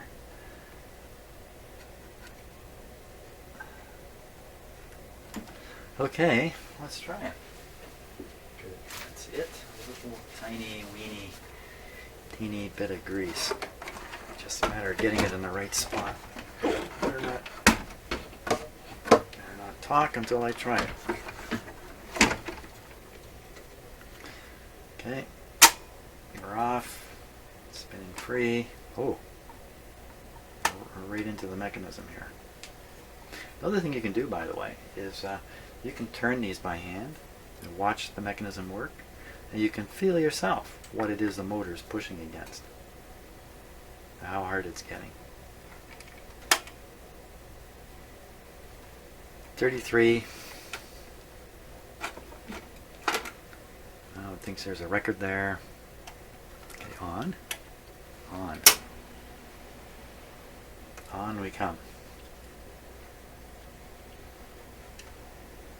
Okay, play the record.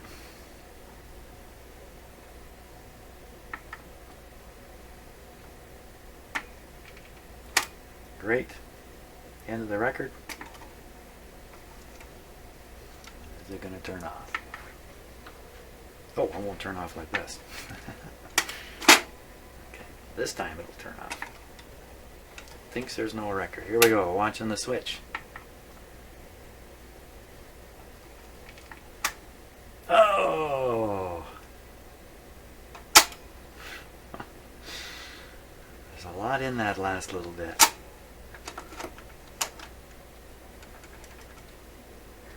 Good enough for now. I think that's pretty good.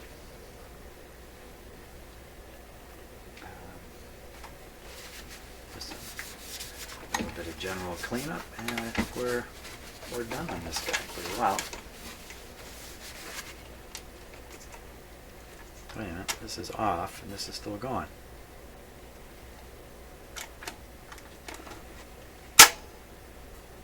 That got it. Yeah. Huh. Let's look a little further in there. Why not? We'll go one more step here.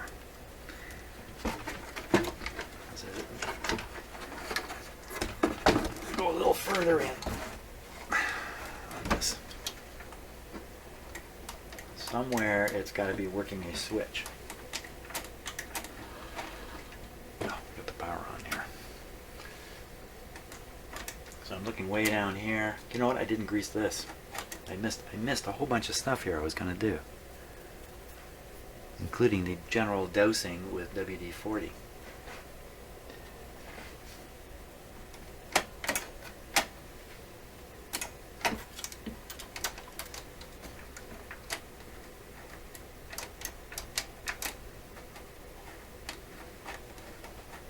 Scraping is in this.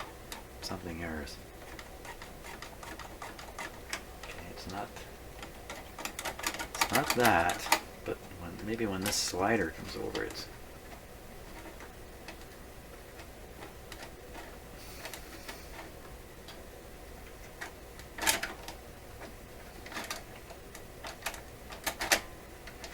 very difficult to push against this.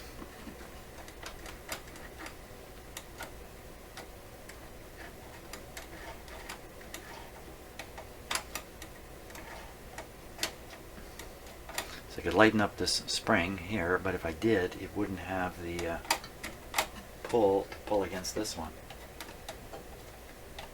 Lighten that up.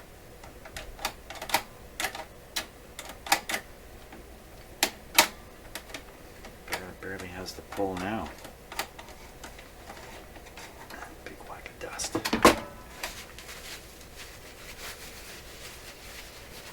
Well, it might just be that that's the way it's going to be. I don't see the on-off switch. It must be hidden up in here somewhere. I do want to put a little oil there.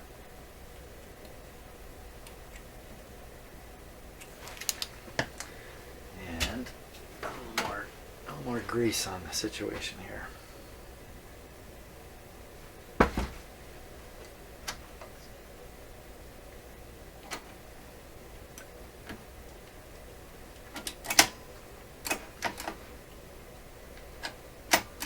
Oh, that was late. That was late to the game.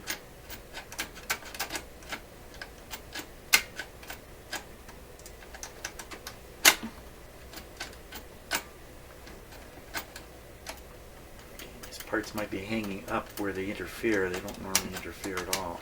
Pretty loose. You know, it's all so loosey-goosey in there. Not the kind of thing you want to be throwing oil on, I don't think. this piece, we don't want that to be greased.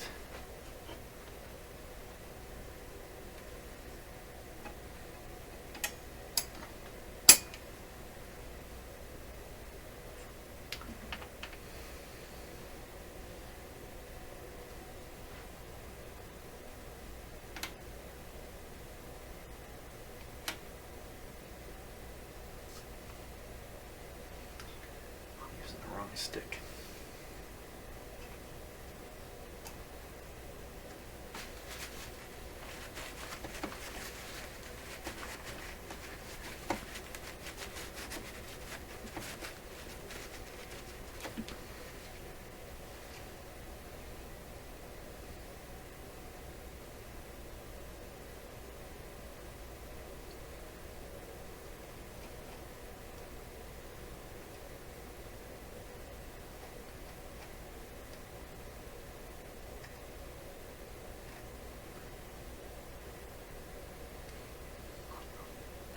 Don't know what more I can do here.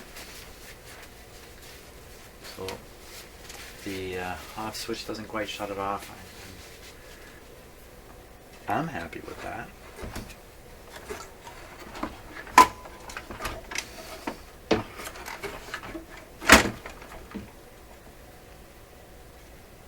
When I was in high school, I had a record player or something like this, and I'd play records at night.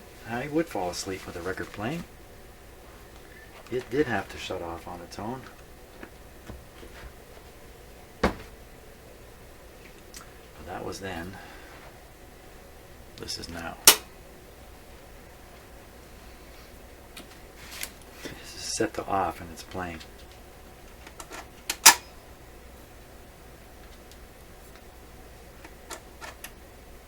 Great startup on it. Okay, it should shut off.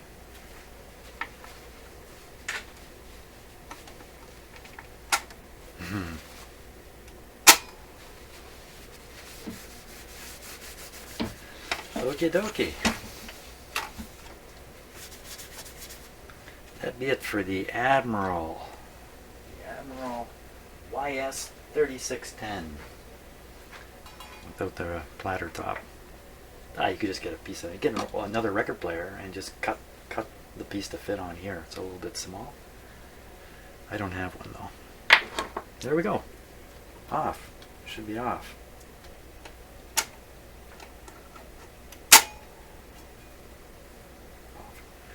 Locked. Put on the piece there.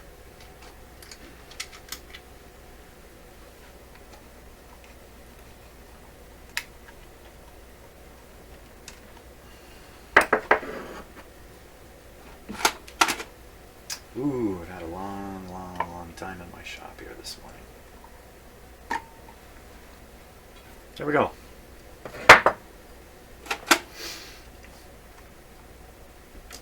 Off. Good. Locked. Done. Bye. Look at that. You can't look at it. There.